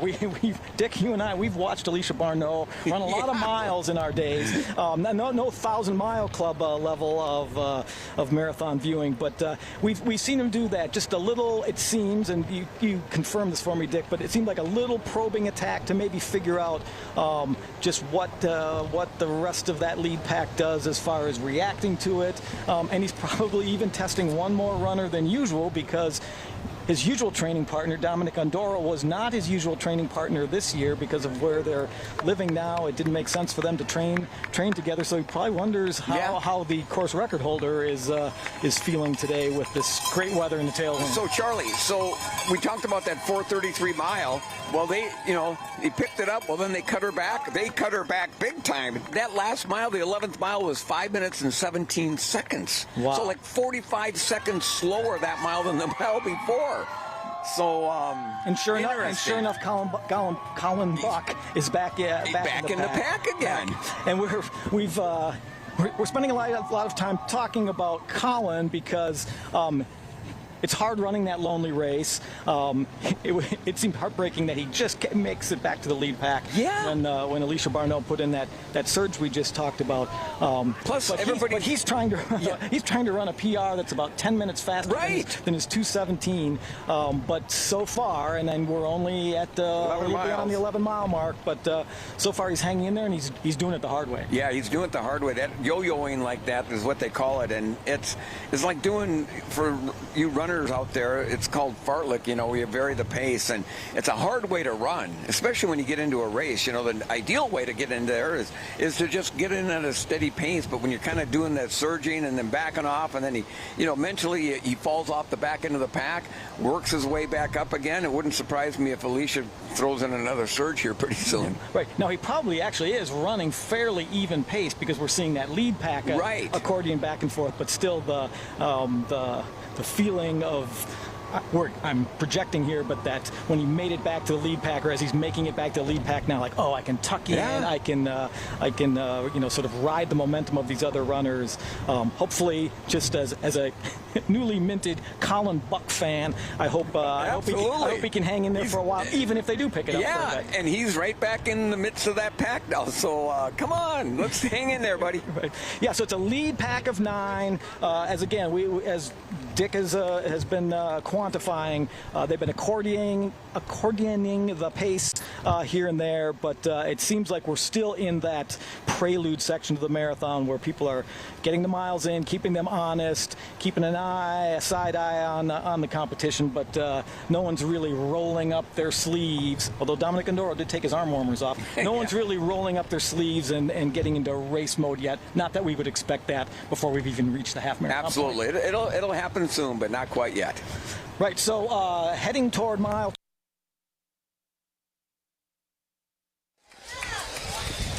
All right, what a great pack about 9 of them still sticking together in that elite men's field in that full marathon, which are 3 minutes away from hitting that 1 hour mark here on the 48th annual Grandma's Marathon. So any specific strategy for you, Doug, when you do hit that hour mark, which is about the halfway point for these elite men? I know, at the halfway. I like Dick's comment about being a yo-yo, right?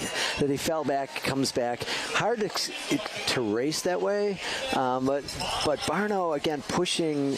Sometimes you want to make sure that it doesn't come down to a sprint at the end, so you start doing it early to see, who can sprint and who can't. So I think that's might be part of his strategy to see, all right, who can go with me if I start running hard. That is a great strategy. Kind of test the waters first. Mm-hmm. No, that is extremely interesting, and I'm sure, based on what we're seeing right now, really do see a sprint to the finish or some kind of pull away when we do get closer to the downtown Duluth area.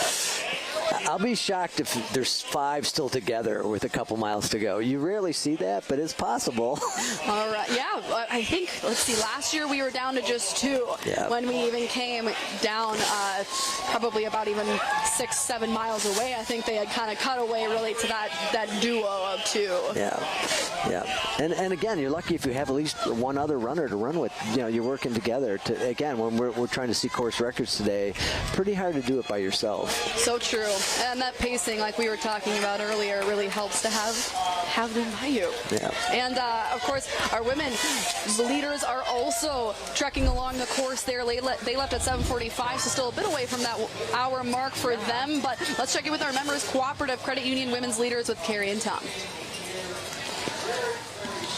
Thank you very much. We're just going to get through a split right here, and Carrie is going to have the time, but it is the Olga Mazuronic show right here at Grandma's Marathon. She has taken control. She had a 15-second lead. She has now opened that up even farther against Grace Kahura Malang. What was that last split?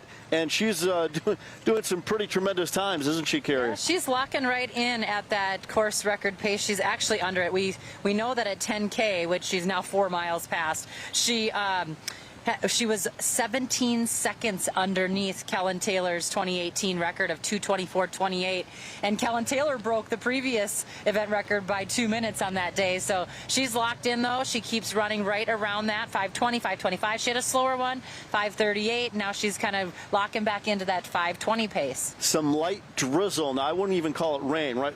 Light drizzle. So we do have a little bit of a weather change here at this race at this point, don't we? Yeah, and I think it's okay. I do feel like the athletes are warming up now. We're getting through those early stages, and their body temperatures are up there, so I don't think they're affected by this little bit of rain right now. So in second place, and granted is far back, at least 15 seconds, and maybe even farther than that now, is Grace Kahura Malang, and her focus isn't just running. She's a businesswoman that starts businesses, works with her family, and all about that well-rounded part of being a runner and a racer is other parts of your life other than just strictly the professional racing part. Yeah, people say she's a risk taker on the courses and off. She does like to start businesses. She likes to help people start businesses. She is a businesswoman, but she is definitely keeping her eye on what's going on in front of her today, and she's using that strategizing mind of hers to make sure she keeps Olga within distance, and she also is running within her own race. She's a 2:29 marathoner, and Olga is a 2:23 marathoner, and you have to be safe, but you also have to keep racing because you never know what can happen. This race is a long race, so I do love how Grace is running right now. I think she's doing really well. She's had a phenomenal year. She ran her PB last year here of 2:30, and then she went to CIM, Cal International Marathon, in December and ran 2:29, and she said she doesn't race a lot. She's more about doing time trials or really hard efforts in her training. I asked her about, what other races that's what she said. She said she'd just been training here in 2024. She's only started her marathon debut in 2018. So I'm not saying she's a newcomer to the sport, but relatively new. Considering. She came over here. She lived in New York for a while. She started with a group called Sepoya, and it's a group that brings over young Kenyans to introduce them to the sport. And she said she didn't just want to run. She enrolled in community college, which is a little bit different, she said. And so she's just a go-getter. And right now she's in second place. She's about 20 seconds back, but she's surrounded by a group of guys, which is a really good spot for her. She can just hang on to these guys, turn her brain off, and just run. Training right now out of Boulder, Colorado is where she is right now. We should mention Molly Bookmeyer's third. Last report we had in fourth was Miku Hiroshima out of Japan, who was making progress, I guess, was making progress. But Miku Hiroshima is still in fourth place out of Japan. Yeah, she's never been out of the country, out of Japan. So she's here for the first time. Duluth is her first stop in the U.S., which is pretty cool. Awesome. And she does have a great marathon PR of 2:30. And like you said, she's only 24 years old. 70 countries represented, Terry. This is a community event that the world takes part in. That's what I love about this race is it's people from Duluth, all over the region, all over the Twin Ports, but yet, as you just mentioned, coming all over the world right here, Two Harbors, Duluth Grandma's Marathon. Well, all eyes right now on Olga Mazaronik. And, you know, if she hadn't lived here in the States, I'm not sure if she would have been over here training, because she would have maybe been able to keep her eyes on that Olympics, but she will not be there because Belarus will not be there. And she is fighting for what she believes in, and she's a risk taker as well. She's here because of, you know, voicing her opinion against the Ukraine war, but she is also taking her career in her own hands now, and she's running really well up front. Second place at the LA Marathon already this year in 2024, in a time of 2:25:49, and says that just she feels most comfortable running. Yeah. So that's where we're at right now. Olga in control here at Grandma's Marathon. We'll send it back to Alicia as we just hit pretty close to the Scenic Cafe here along the North Shore. Alicia, back to you. Thank you so much, Carrie and Tom. And also our men's wheeler leader is just past Lemon Drop Hill. That is the 22-mile mark, which means they are under now, 4 miles away from seeing our champion, our first champion in that men's field, come across the finish line. I want to point out, too, that Olga, you know, she went to the Rio and Tokyo Olympics, so this is almost really her Olympics this year. So I think that's another reason why she wants to have a good performance here. Oh, absolutely. I can see that. Looks like we have our men's wheelchair as of 20 miles here, our leaderboard, and who we'll expect to see in not too much time here. My guess would be about, what do you think, 20 minutes? 20 minutes, probably, yeah. Not too much longer. We'll be seeing them cross the finish line. And yeah, it would have been Aaron Pike the one to beat, but then now it's anyone's race, and it's so fun to potentially see a first-time champion come across, because as we've been talking about, they then choose to come back. I do believe that Luis Francisco San Clemente, who is in first place, and he has not won Grandma's Marathon, but he has been here multiple times. He has been here 5 times. His last time was last year, and he did take third place with a great time, 1:29:30. And what's great, though, is he is coming off a first place finish already this year, having won the Los Angeles Marathon. That's a great moment. Interesting to see how many have run LA to come back here. That is a great. It must be a great prep race for Grandma. I would think LA might be a little hilly too, so this is going to be a faster course for them as well. Looks like we might have a nice split view now of our men's and women's leaders there. Wow, we can see them both. Yeah, she's really, Olga there on the right is really pulling away from her pack. But what's so interesting, Doug, is that was the story last year with Dakota. It was the Dakota show for the majority of the race until pretty much the end. It was fun watching Dakota too. She's smiling and waving to the crowd most of the race and still focused on running fast times. So, and she didn't seem to be too bothered that she was second. She still felt like she ran a great race. No, and she absolutely did. But what's interesting is, you know, we kind of saw that where anything is possible, even if you lead for most of the race. Because then, of course, like we said, it was not Dakota who ended up winning last year. But Olga looks really good looking at the screen. She looks very, very comfortable. Absolutely, and her kind of setting that pace, well, record so far at least. It was Lauren Higgins who won last year, just edging out Dakota, but with the course record too. Yes, absolutely. So she is so comfortable, though, Olga, there, and then we of course still have that nice tight men's lead pack still really holding strong. I'm actually surprised that some of the Citizens men aren't running with her too.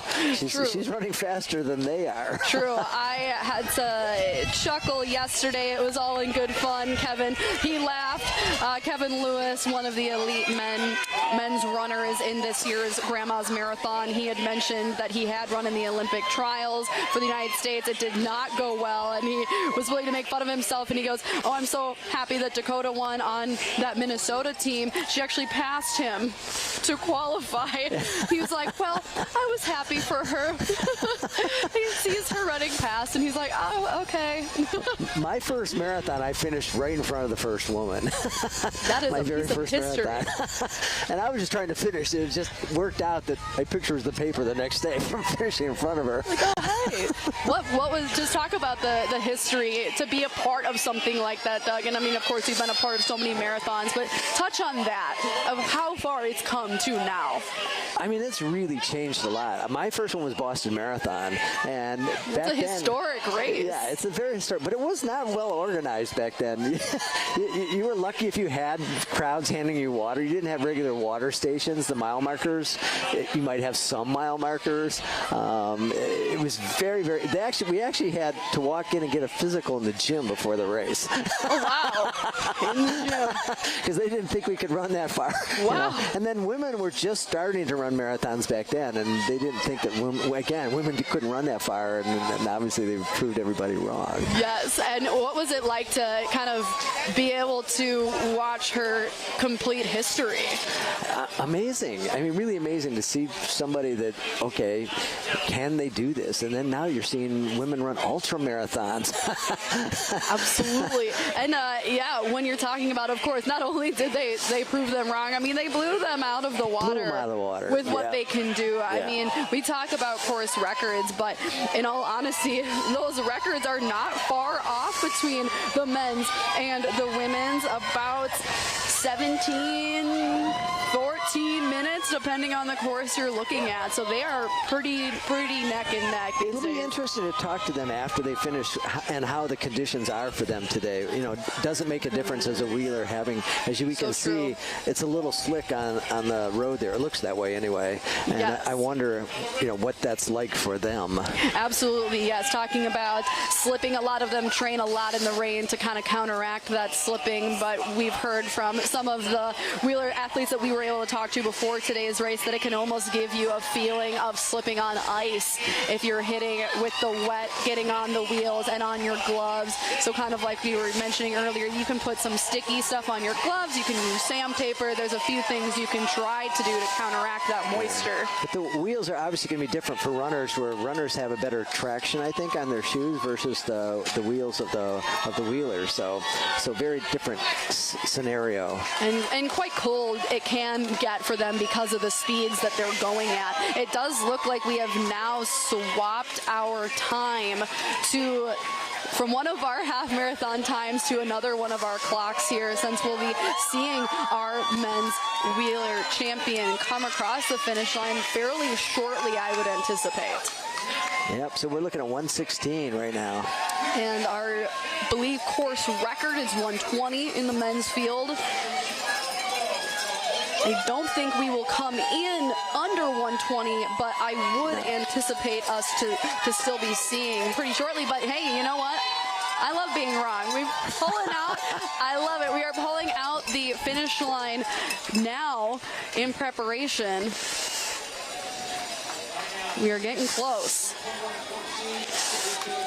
Talk about history. It's always fun seeing the banner hold out because years they'd only print it on one side, and the people holding it a lot of times forget that it's about the camera view, not the runner's view, and holding the sponsors correctly. So true. I've even seen some of them, they had them upside down. Oh no! Oh well.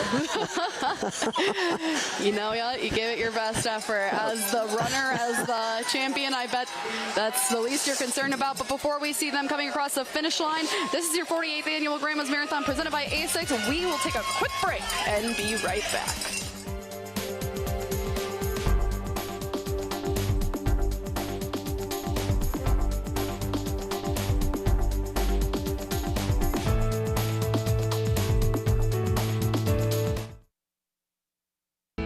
Johnson Mertz.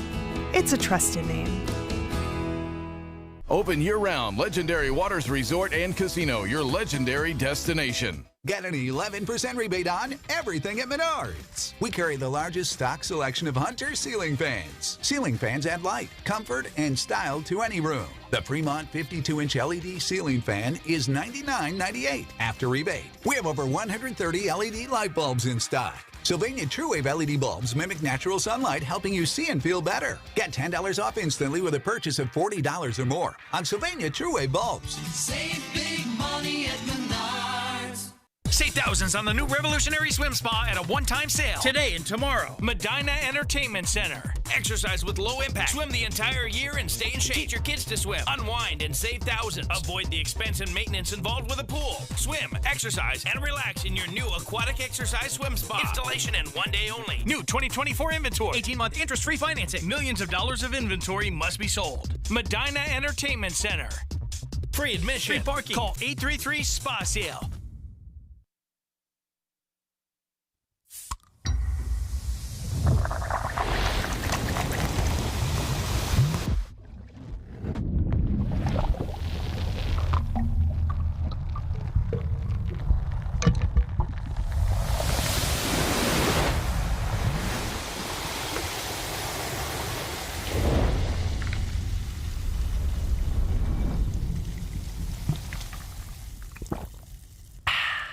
Thank you for trusting WDIO Storm Track Weather.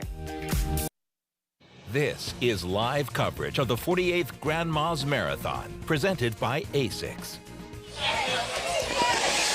Welcome back to the 48th Annual Grandma's Marathon presented by ASICS. We are awaiting our men's wheeler champion. We are at 1:19:23. Our record is 1:20:02.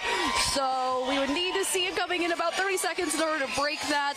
I'm not seeing him come down the chute yet. No. So I'm thinking that we might not have a course record today, but it will be pretty close. This is a case where the conditions are harder for the wheelers than the runners.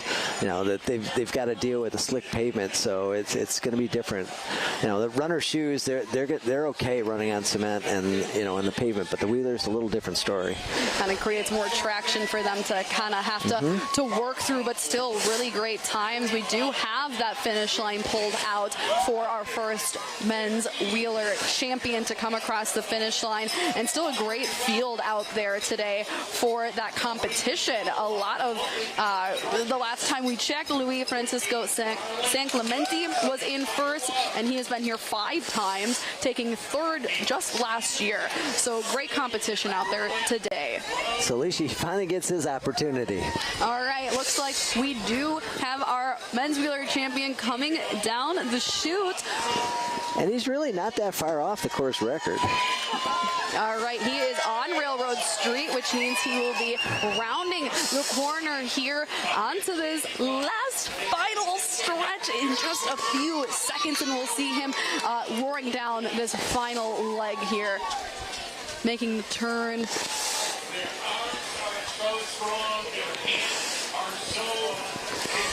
All right.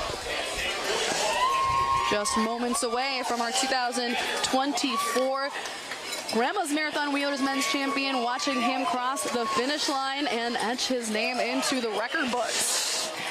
And you can hear, Alicia, in the background, Mike Pinocchi and Peter Graves. They make it exciting when you cross that finish line. I mean, Peter's got this booming, exciting voice, and it's a thrill when you hear that as you're coming across the line. And he's coming down so Canal Park Drive. So we're going to hear that call so soon here. 2024 champion. Here we go. They're getting ready. Francisco San Clemente. It does sound. Here he comes. It does sound like this is San Clemente who is coming. Yeah. And the crowd's going for here. Listen to the roar. Whoa! Oh, that beautiful smile. I love it. All right. Just the elation, the relief of winning, of finishing first. What a moment. All right, the crowd's into it. Wow. Oh, and here's a second. Look at that. That far behind. Wow. What a close race it turned out to be for these men.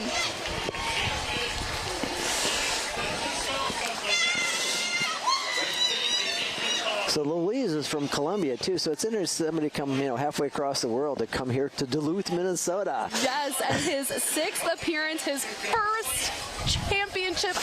We can see him from where we're standing, the absolute elation. Just an amazing moment to come here so many times and to now be a first place Finally champion. win. Wow. All the way from That's persistence. That is not giving up on it. Never giving up. 36 years old, now has 2 marathon championships under his belt this year alone. Yeah, winning wow. Los Angeles, taking first, 1:37.14. He absolutely shattered that here today. Yeah, wow. And I believe this means he would have set his own personal record Yeah, here by far. as By well. far. By far, his personal record was 1:26.27, which he set at Grandma's Marathon in 2019. And it's, he came in at least, a minute, maybe 2 ago, and we're at 1:23 right now. So impressive. Really impressive. Race. So I guess the conditions on the road were not that bad. I guess not. Maybe it was fuel. Maybe we were talking about the wind a little bit earlier today with meteorologist Sabrina Ullman, and that might have played a huge factor. They're kind of talking, wind at your back, a tailwind, which would of course be huge for these athletes. And we didn't get to see it on the screen, but I'm curious if he knew that the other wheeler wasn't that far behind. So you got, again, somebody pushing you to go wheel a fast time. Yes, we've seen neck and neck finishes. We've seen long, far apart finishes. It's fun to see them kind of so close together, kind of back to back. It must have been, you do get that motivation. You are kind of wondering who's there, who's behind you to push you forward and really help get that PR time. And wheelers, you'll see them quite often in races draft each other, take turns, because drafting and wheel, that's one thing, not so much in road racing, but in the wheeler racing, you do see drafting at being an advantage. I just loved all the cheers, all the support from this whole community down here. Doesn't matter who's running, who's coming home. I mean, we got to catch a glimpse of San Clemente's face and just that pure elation, and that's my favorite part. Even all of our racers, it's such an accomplishment. All of them. Well, you see, they're still crossing the half marathon line, and everybody's still excited that they were able to run that far. Everybody says, "Oh, I just ran the half," but for some people, a half is a major accomplishment. Absolutely. And talking with PR and marketing director of Grandma's Marathon, Zach Schneider, at the 5K yesterday, the William A. Irvin 5K, and he said that he loves the 5K because it provides an event for people to really either kick off their running or just to accomplish a running race. Some people might not ever run any further than that, but you have that absolute feeling of accomplishment, and it's still 5K. Okay, well, yesterday they were giving the Hall of Fame the Marsh Nelson Award, right? So yesterday's winner was a 300-pounder that lost all his weight and ran his very first 5K yesterday. Yes. Very first one. It's such a great event. So use whatever you can to motivate yourself, and he did that.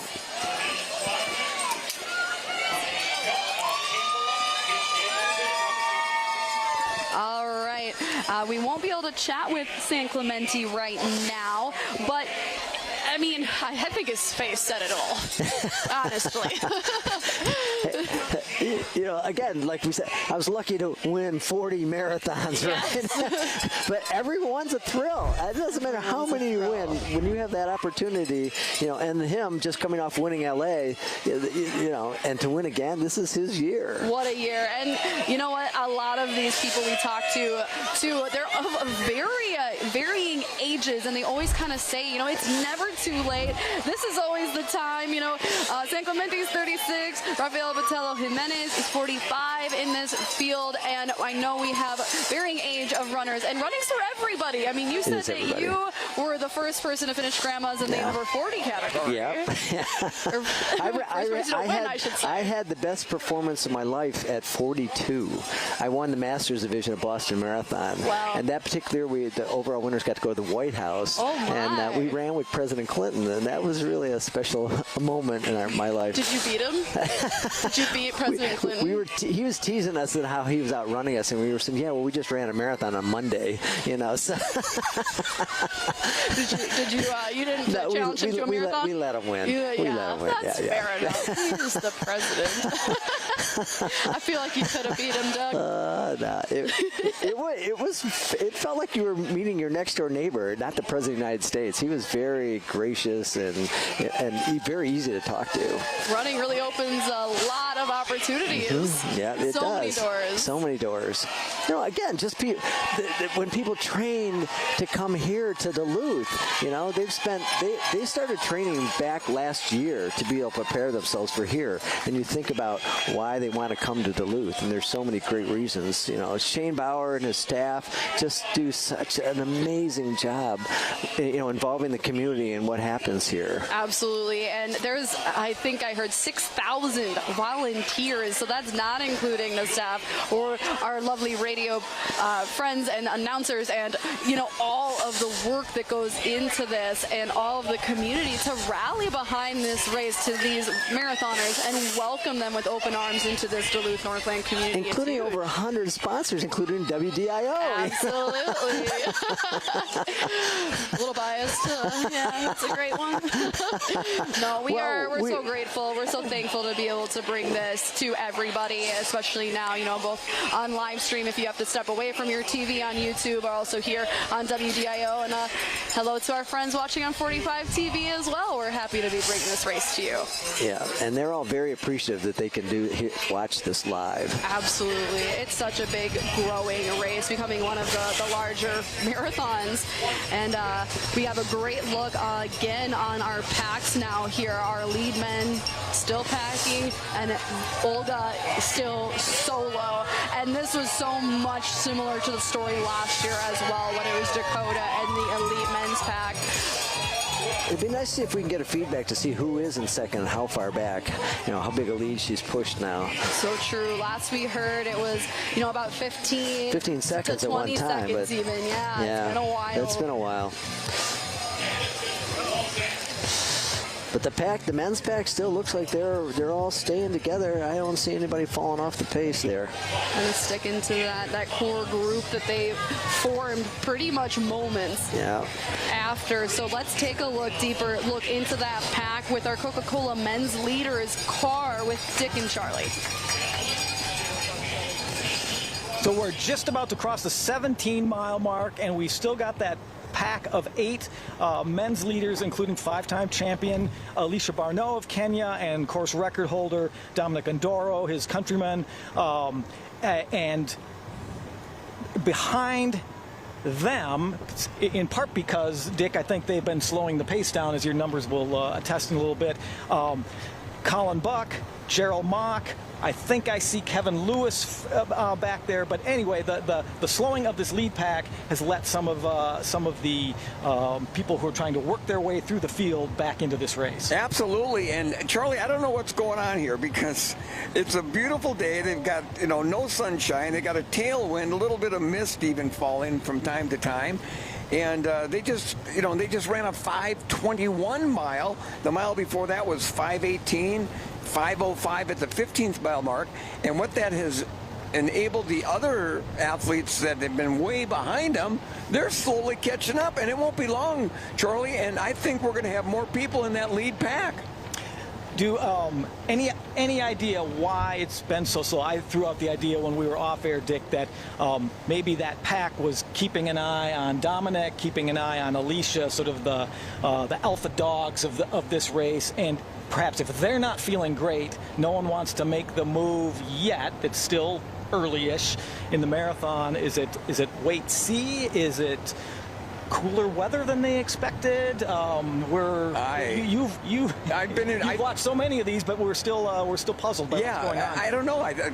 Right now, nobody's afraid to really start pushing the pace. Early on they did. The first 3 miles or so, but now they're just out there, kind of like it's like a Saturday morning group run, and And it's like I said, it won't be long, and that pack's going to grow by about 2 or 3 more athletes. And so I would think now we're coming up on 18 miles here in a little bit, that somebody better start making a move here, because this is when it starts to get crunch time. Once you get into town, cross the Leicester River, things start getting real serious at that point. And remember what Dominic did a few years ago, 10 years ago, when he set the record. He put a move on at about 19 miles, and it looked like the other guys were running backwards. Right. Now, there was an injection of pace maybe 2 miles ago from Bernard Rotich that shook up the pack a little bit, and actually Dominic Andorra was one of the people who was shaken to the back of the pack, but then when the pace slowed, the entire pack, including Dominic, was able to regroup, and now Dominic and Alicia in the orange vest, Dominic in the white vest with the orange sleeves, are at the front of this pace. But now I see Gerald Mock, who's been about a minute back most of this race, and who's at 2:10 marathon. Right. Is 20 meters behind the lead pack, and it seems poised to do a Colin Buck and get into this pack. And he's got to be pumped up, Charlie. Seriously. Yep. He's worked hard. They were at one point so far behind you couldn't hardly see him, and now he's, like you said, within 20 meters of joining that lead pack. Man, and with credentials of a 2:10 marathoner, hey, this guy is nothing to fool around with for that other group that's been out there all by themselves the whole morning. And I haven't been able to confirm it with my binoculars, but I think in 12th place is Minnesota Distance Elite's Kevin Lewis, and he told us at the press conference yesterday he was planning to go out in 2:15 pace and then chip away. He's chipping. And if that is indeed Kevin, he's chipping away. But now as we look at the lead pack, it's not spread out across the road, it's spread out up and down the road, because it looks like Alicia Barnell is putting in some pace. He's all of a sudden, you can see it in his leg turnover and his arm swing, that he's putting the hammer down a little bit. And like you said, Charlie, they were running basically across the road, side by side. Now it's single file, and this is the racing, at least for right now, it's begun. Right, and again, we see with this injection of pace, Dominic Andorra, the course record holder, the champion 2 years ago, has fallen accordion back to the back of this now stretching out pack. So it'll be interesting to see if this is a real move. It looks like Cosmos Kiplimo, a 2:09:44 marathoner, is the next person behind Alicia Barnell. No one's totally shaken out of the pack, but if I were Dominic, and I think that's maybe Bernard Rotich back there with them, I'd be a little concerned. And if you're Gerald Mock, who's worked so hard to work himself back to the pack, I'm sure when he saw this pack string out, it was a somewhat disappointing moment. Although if he's feeling good, there's still a lot of race left. Yeah, absolutely, and we're coming up onto the 18-mile mark here pretty quickly, and but this was definitely a big move by Alicia. He's looking at his watch now, and it's basically single file now, and that's probably it's going to be a little disheartening for I can't. Dominic? No, the guy, the American kid, Gerald, that worked all the way back up there, and now he's fallen back further. So we're going to get a split here at 18 miles right now. 5:05 pace. So they went, they picked it up by 15 seconds a mile that last mile. And that surge came late in this mile, right. So the actual running pace Alicia's doing is probably well under 5 minutes, and it's certainly honest enough to have really shaken things up in the men's race. Yes, it has. So keep your eye on the screen, but Dick and I will send it back to Alicia and Canal Park.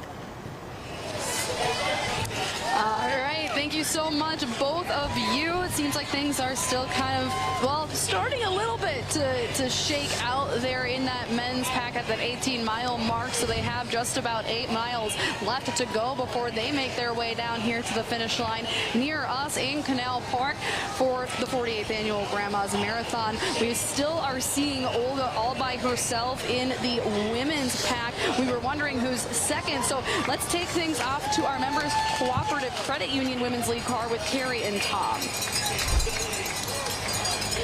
Thank you very much, Alicia. 1:26 into this race. We're approaching the 16-mile marker, and as you mentioned, Olga Mazuronic clearly in the lead. The last report we had, because she's got quite the distance, right, Carrie, was Grace Kahura Malang was at over a minute behind her, and behind her was Molly Bookmeyer. But we believe, just for my we think Molly now has moved into second, still a minute past beyond Mazuronic. Yeah, it looks like that, Grace Kahura Malang and Bookmeyer are starting to get closer and closer together, but they are getting further from our leader, Olga Mazuronic. She is still waving to the crowd, but she is well under course record pace. We're going to come through mile 16 right here, and she looks really good, everybody. She's about a minute under at the half marathon mark. She's a minute under the course record pace. And, I love it because she's waving to a lot of the athletes the spectators that have kiddos. And she has a teenage son that she brought over here. They live in California now. And it's just kind of fun to see that she lights up when she sees a little one out there. And that, to me, seems like she is running well within herself. She doesn't look like she's hampering at all. We've only seen her look back one time, and I think that she's not even paying attention to the guys around her. You and I were talking. It's not like she tucks in behind the guys or she goes right up on their shoulder. She is running pretty close to the line on the side of the road, and she's staying right there. Just now getting to Lakewood Road. You're exactly right. And again, this is her debut marathon here for Duluth. But, of course, coming off that fantastic finish in L.A. where she was second. But she feels comfortable running. And just what you just said, Carrie, this comes natural to her. And not only is it coming natural to her, it's coming in an almost record-breaking time. Yeah, well, she's a 4-time national champion when she was competing back in Belarus. She was 5th at the 2021 Olympics in Tokyo, 5th in Rio, 5th at the World Championships in 2019. I mean, this woman is a racer, and she likes to win, or she likes to be as far up as possible, as do most of these elite athletes. But, I mean, this woman performs. Her last race was Bloomsday. She was 11th there. It wasn't the greatest performance, but that's what, when I spoke to people that know her, that's what she is such a true marathoner that she uses those as bookmarks or as, benchmarks to see where she's at in her training, and she uses that and she goes forward. So she doesn't look at all the results that she's running.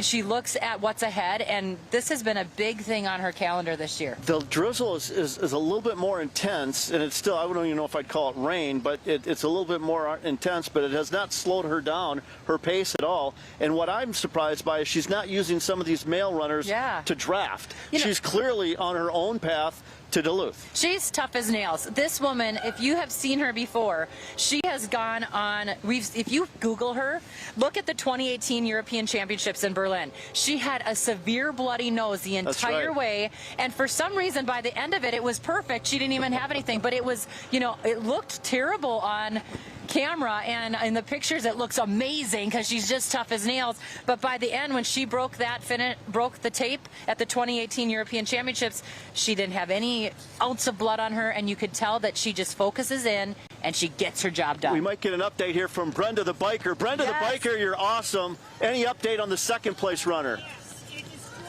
Bookmeyer is now second. And the other gal Yep. drops about a quarter of a mile. Okay, so that means Grace is now in third. Bookmeyer is second. Brenda, the biker, you are wonderful. Thank you. She's getting her intervals in. The bicyclist, Brenda the bicyclist, thank you very much for the update. So there you go. Bookmeyer officially in second place, at least a minute behind. Well, talking about being a happy runner, Molly Bookmeyer just loves this course. She loves Lake Superior. And, you know, when you get closer and closer to town, you get that energy and you feel that. And she's been here before. She wasn't here last year, but in 2022, she was 7th. In 2018, she was 35th, just when she was starting her career. She's taken off a lot of time, Tom. And so Molly Bookmeyer holding on strong in second. Her family competes.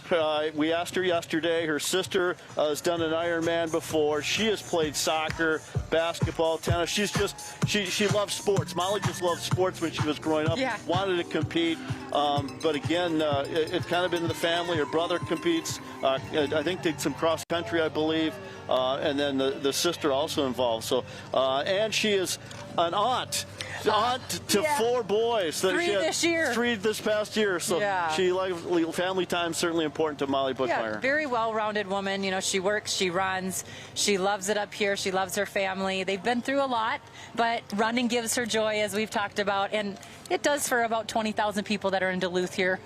She loves Lake Superior, loves running Lake Superior, just like you said, and it gives her time to think and envision herself, and I guess that's what running does. I mean, I wouldn't know at my level, but it gives you time to think out there, and that's what she really likes, best version of herself, she said. Speaking of Molly Bookmeyer here, she's coming, well, they are coming up on mile 17. She was 5th at the 25K U.S. National Championships this year. So she was really excited about that race. She was also 2nd at the Pittsburgh half. So things are clicking for her. But we're going to give you a slip here before we bring it back down to the finish line. Olga's approaching, as you mentioned. Mile 16 here. No, excuse me, mile 17.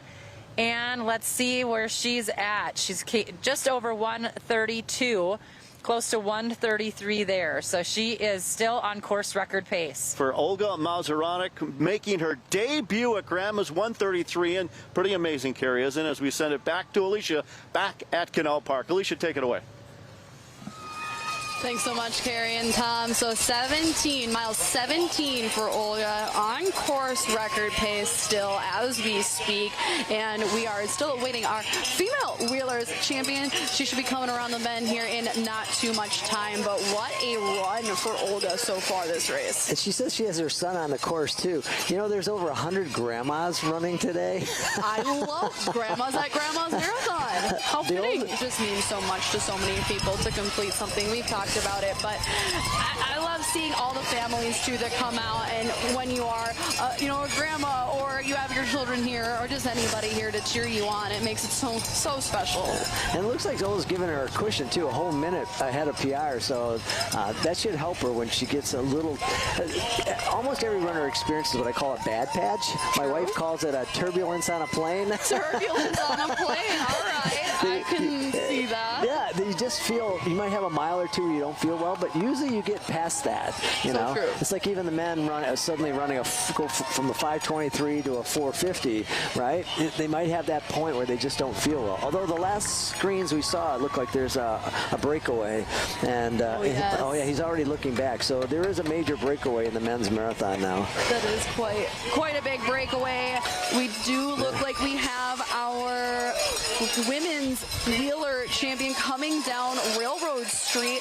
We're at 146 now for that wheelers field. And so she will be rounding the bend onto Canal Park Drive. We'll look for that tape holding up.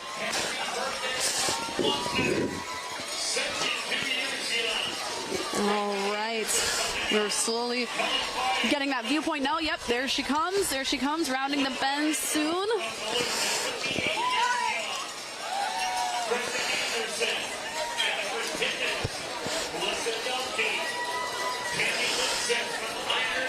All right. It's great how Grandma's has this all timed so that, you know, they can separate and you get a good view of who's going to win the event. Absolutely. Here she comes.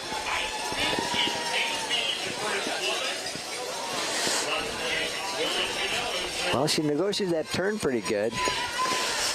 Still pretty good time, too, for them on this wheelers field, having just started at 7:35. It was Susanna Scaroni who does have the superior street record. That is 127. We're sitting at 147 right now, but still a lot of personal bests to beat here as well for all of these racers who are able to make it out to this wonderful Grandma's Marathon. And a win is a win. I will take anything. Yep. All right, I think she is coming down Canal Park Drive here. In just moments, we should see her racing down this course here and claiming that women's championship title. It's funny, this guy in a big green outfit.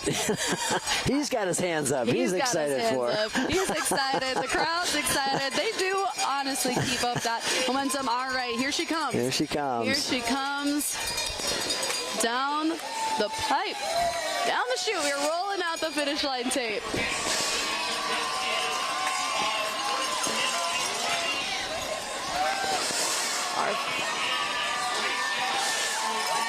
All right, we got Peter Graves exciting in the crowd as she comes through. Here she is. Yvonne Reyes-Gomez, the first female wheelchair finisher of the 48th annual Grandma's Marathon, and this will be her second Grandma's Marathon championship title. She won it back in 2021. Wow, and she was second in LA just recently. Another LA finisher. Another LA finisher. Wow. What a great time. And she definitely, she was, I believe, unofficially underneath her personal record. Her I think PR you're right. was 1:49.03, and we're in the 1:48-minute mark when we saw her cross the finish line. So that's a big moment for her. And again, another instance where their PR was set at Grandma's Marathon and then now broken at Grandma's Marathon. And it's so cool. We're watching her. She's got Grandma with her arms around, getting great photos at the finish line. It's so beautiful. I love that. You like those photo ops? Yes, you do. It's such a great way to celebrate a victory like that. And again, for me, it's the huge smile. We got to peek at them just about a couple feet before they cross the finish line where we're situated, and we just get to see their beautiful, yes, I've done it, I am a champion, and I've finished another marathon under my belt. I always like when they have cool outfits on, too. She had some really unique top on. Oh, yes, absolutely. And they're bringing her back, so I don't know if we'll have a chance to interview with her or not. And so now she has become the 6th woman to have 2 or more wheelchair titles in Duluth. All right. Up to 2, and this was her 5th appearance here at Grandma's. Again, like they keep coming back. They keep coming back. And you know what? If I won or almost won, I would also keep coming back. I've been coming here since the late 80s. So you keep coming back. I love coming back. You're like, keep it coming. I will be here as long as you Why don't you invite me? I'm coming. As long as you'll have me, I'll be here. Yep. Oh, man. What a great finish for both of those wheeler champions there. Yvonne Reyes-Gomez, our 48th annual Grandma's Women's Champion, and Luis Francisco San Clemente, our men's champion in the wheelers field. All right. We are going to take things down to Nia Adams with our winner, brought to you by Toyota. You know, there's a lot of emotions down here right now. I'm with Yvonne Reyes-Gomez, the 2021 and now 2024 champion. She doesn't speak a ton of English, so let's just see, how was your race? Very good, excellent. I'm in a rain. Was it tough with the rain? Forget. All right, well. Very good, excellent organization. Oh, thank you so much. And congratulations. We're really excited for you. Thank you. Yes. All right, Alicia, Doug. That's just pure emotion right there. Just excellent feelings, excellent smile there. She's a happy camper. She's a happy camper. I would be as well. Now 2-time Grandma's Marathon champion and unofficially set her PR as far as we can see from our end there. Big race for Yvonne Reyes-Gomez, and we'll have plenty more with our full marathoners still awaiting a finish. We're going to take a quick break. This is the 48th annual Grandma's Marathon presented by ASICS. We'll be right back.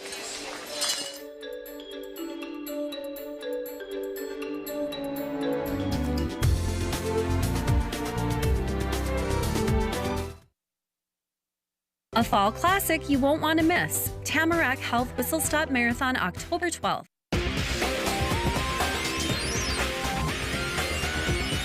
Harness your inner ox at the Northland's most colorful run, Bemidji Blue Ox Marathon.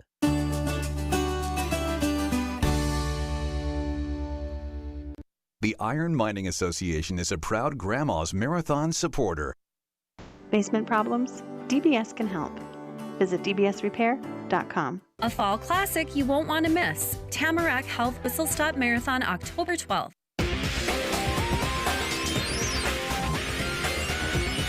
Harness your inner ox at the Northland's most colorful run, Bemidji Blue Ox Marathon.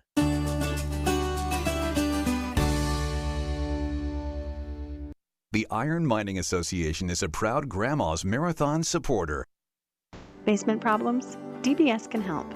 Visit dbsrepair.com. WDIO is with you for political news. No matter what zip code you live in, we're breaking down issues that affect your community to help you know what's going on and how it impacts you. Covering Minnesota politics is a lot like running a marathon. I know both take a lot of preparation and passion. For 25 years, I've covered races from the State House to the White House, and you can trust me to ask the tough questions. Turn to At Issue Sunday mornings at 9 a.m. on WDIO. With so much at stake, more Americans turn here. ABC's World News Tonight with David Muir, America's #1 most watched newscast. This is live coverage of the 48th Grandma's Marathon, presented by ASICS. Remember. This is the 48th Grandma's Marathon presented by ASICS right here on WDIO. But you know what? We are also on 45 TV in the Twin Cities, our affiliate with KSTP. And you know what? We have one of our friends right here with us, Tom Hauser. Tom, thank you so much for joining us. You just finished the Gary Bjorklund Half Marathon. I did. About an hour ago, I had to go and dry off a little bit. Fair enough. But it was great conditions for the half marathon. By the time I got to downtown, that was the first time I saw wet pavement.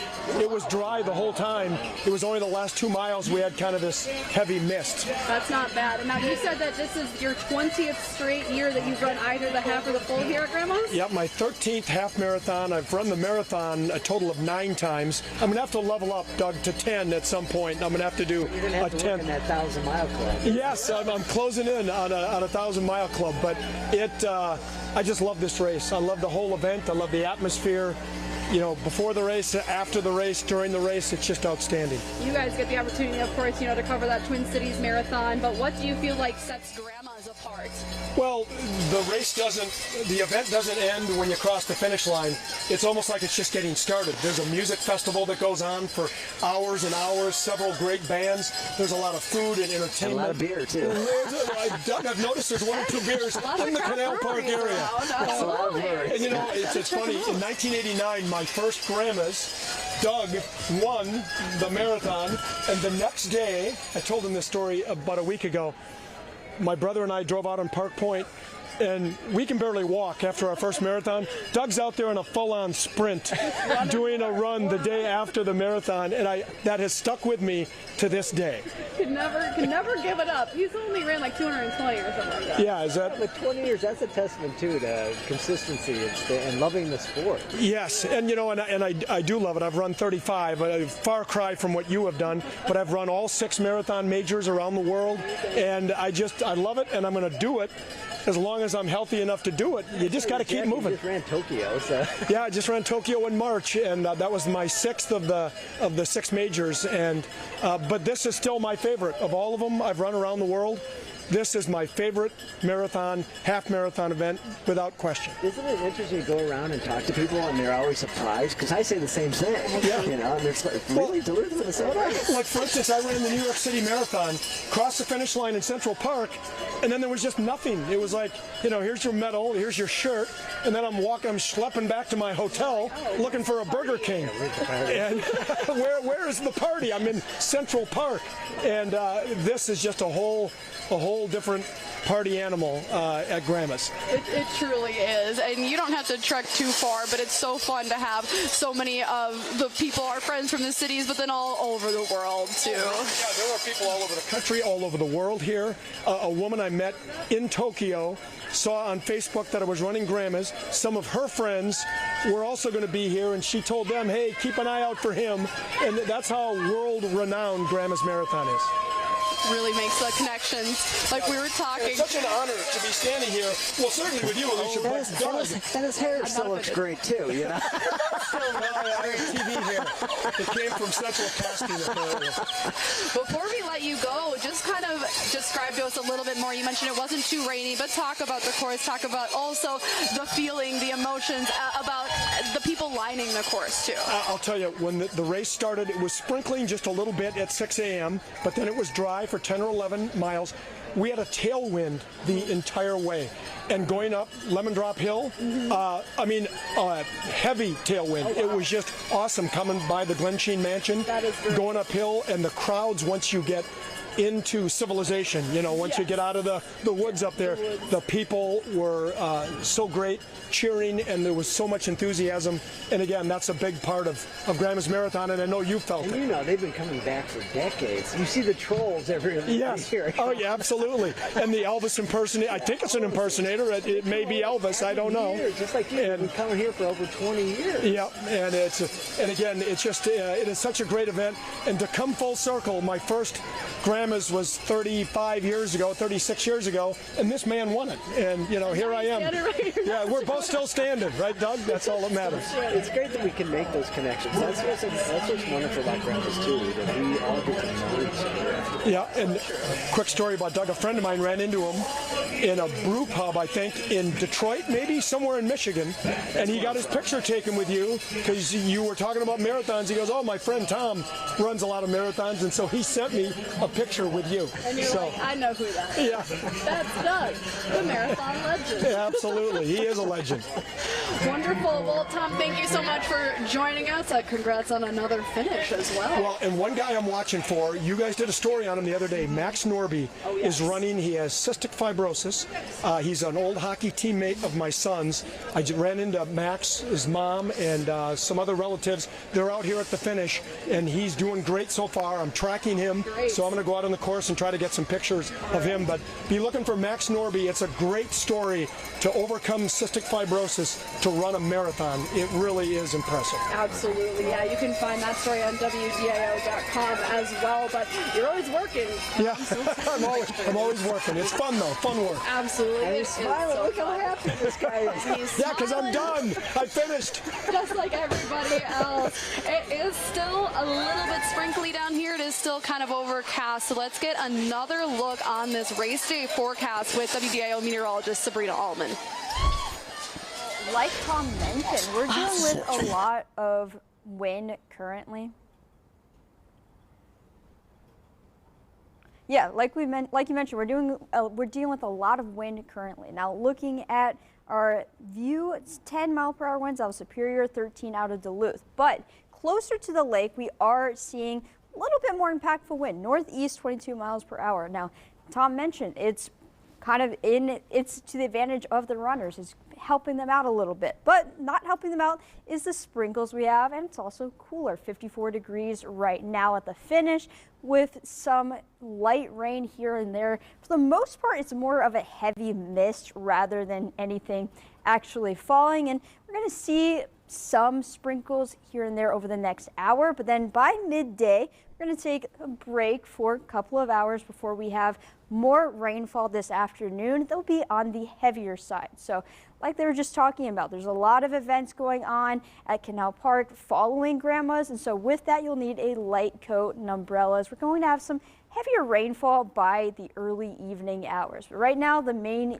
thing that runners have to contend with is that wind. It's not until later that we're going to see that rain really pick up. Just some light mist right now. We've had so many runners going through and really making the best out of the situation with the light rain, some windy conditions, and overall not as bad as we were thinking it would be.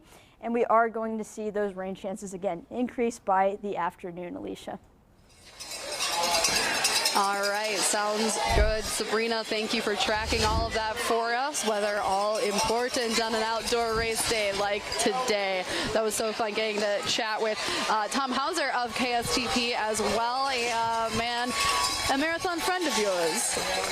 It's wonderful. That's another great thing about our sport, that you make friendships, especially there's a lot of running clubs like the North Shore Striders. I'm an honorary member of them. So true. And this race, it's been built on having great volunteers and running clubs as well. We think the running order right now is Alicia Barneau, the about to be six-time champion from Kenyan, then Emmanuel Massel, the Eritrean double Olympian, then Cosmos Kiplimo, Kenyan, who's running here for the first time, and then in fourth, Ethiopian Kase Atsbehi.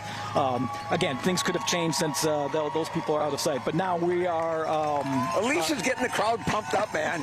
Instead of the crowd pumping him up, he's pumping the crowd up. And it's great to see, even on a rainy day here in as we're on Superior Street, people are out cheering him on. 6 times he's felt this elation, and I'm guessing it gets a little better each time. Oh yeah, and maybe not, obviously not as bigger crowds as we'd probably see if the weather was a little bit nicer, but still good support out here, supporting these runners on, coming through downtown Duluth right now, man. It's an exciting day here in Duluth. This is kind of a little uphill coming this way, isn't it? I never noticed that until you're sitting.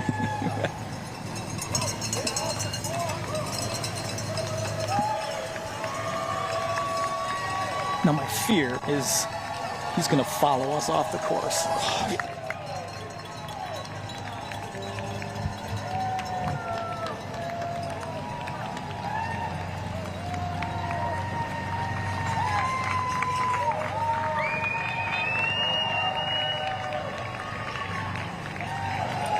He's a cheerleader. He's like, come on, guys. I know. I'm about to win my 6th Grandma's Marathon. Give it to me. Love. Give me some cowbell. Give me some cowbell. More cowbell. He wants it, and he's coming down in downtown Duluth. You can see him now, and he's so excited. We're at about the 2:04 mark. They mentioned he might come in at about the 2:10, 2:11, so that'd be just about 6 minutes. But let's first get a quick check with our Members Cooperative Credit Union Women's Leaders with Carrie and Tom. Yeah, thanks, Alicia. We just finished going past Glen Sheen, and we are heading towards Lemon Drop Hill.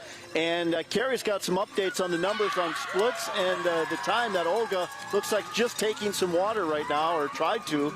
Looked like she tried to, but couldn't get to it there, Carrie. Yeah, Olga Mazaronek, she is actually 44 seconds underneath that course record. She has been slipping a little bit on her pace, so she needs to keep the pedal down, the pressure on the pedal here. But she is within that course record, everybody. 2:24.28, set in 2018 by Kellen Taylor. And right now, Mazaronek looks like she is going to at least challenge it. Well ahead, though, of second place. Bookmeyer is 2 minutes and 27 seconds back as of right now, but Bookmeyer is still on PR pace. She looks like she could break 2:28 if she stays on this pace. Well, we're going to have a split here in about 5 seconds, so Carrie will give that as we head to Lemon Drop Hill, and then we'll send it back to Alicia here as soon as we get a split here at, I believe, mile number 22. 2 hours in for the women's race. 5:28. She's back on it. 5:28 as we head Lemon Drop Hill. That's where we are for the 48th annual Grandma's Marathon. Back to Alicia and Doug at the finish line. Still holding strong. From our view, there's no one near him. No, not even close. Totally broke away. Yeah. Kind of testing that sprinting like you mentioned, and then he found his time to pull away, and clearly that was the right choice. Last I heard them say that Emmanuel Messel was in second place, but still, of course, no threat to Alicia. No, Alicia's having fun now. Yes. He's having fun. He's going to enjoy the moment. And what a fun position to be in, to really get to soak in and enjoy these last couple miles. Take it all in. Hey, I'm going to win. And he's going to. So that's the thing. Sometimes you have a real race race, so you can't think about it. You're working hard, and here it's like, well, you know what? I've won this a number of times. I'm just going to enjoy the experience, and play to the crowd. And we are rolling out that finisher line tape here down in Canal on Canal Park Drive. We are just awaiting him to make these final turns on Railroad onto Canal Park Drive, and we are gearing up. The fans are coming up tight against these barricades here. They are ready to see the 48th Grandma's Marathon champion crowned. I love all the great support for our half marathoner still crossing our finish line here. It's so amazing to see everyone so involved in this race week. The weather's not deterring them, Alicia. No, and our wind has kind of died down. As the bubble of the runners start to come, we're going to see this packed along here. Packed. Absolutely. Everyone's kind of already claiming their spot. Their friends, their family, Absolutely. It's so fast when these elite runners, and then all of a sudden just the bubble of everybody running. And then here's Alicia just coming past the Canal Park Inn, making those few quick turns before he heads to this finish line. It's funny, it's almost now quiet. It's so quiet right now. It feels like the calm before the storm, like everyone is saving their energy. The anticipation. That is a great way to describe it. You can kind of feel it in your bones here at the finish line. All right. Alicia Barno now coming in from under that overpass now. We're at 2:09:30. 2:09:30. So that's under 5 minutes a mile. And you have to do 26 of them. I know. That is when you put it in that perspective, it really, really explains how impressive a feat like this is. It is. To the amount of work, and to do it year after year. Year after year. Alicia's 39, so next year at 40. He could join you. Could join me. In the list of male champions. Well, if anybody can do it, it'll be him. That is true. All right, well, we can see him in our sights now. All right, there he is. There he is. He is coming down the stretch. That is Alicia Barno. That is a 5 and seconds away from being a 6-time Grandma's Marathon champion. Back to back, it will be for the Kenyan native. Here he comes, and that's the crowd roaring. The orange pass and the orange balloons. And he looks amazing. Look at that. Oh, man. Focus till the end. Whew. There's the arms. All right. The champion, the 2024 48 Grandma's Marathon champion. That is Alicia Barno, a 6-time first place finisher. 6 times. 6 times here in Duluth. He has crossed the finish line first and received this warm welcome. And they're wrapping in his hometown flag, or his country's flag, and I believe number 2. Here we are. Look at that. Wow, 2:11. 2:11 for our second place finisher. That was Gerald Mock of the United States. Wow, that's a great comeback. Great comeback. There had been such a drop-off of those Americans when that initial pack had formed. So for Gerald to come out and take a spot right behind Alicia Barno. That's really impressive. That is very impressive. Really impressive. He come from that far behind to be that close. This would have been his Grandma's Marathon debut. And he's a 2:10 marathoner, so that's not far off his best time. That is not bad at all. And we're hearing more cheers. Looks like number 3 is on his way in. Our third place finisher. Kiplimo. All right, that is Cosmos Kiplimo, a fellow countryman of Barno's from Kenya. And they are all eventually, this pack, you're kind of seeing it now come across the finish line. You're seeing them now individually take their spots. By the way, he was another LA finisher. Another LA finisher. Emmanuel Mizel, I believe, is who we just saw.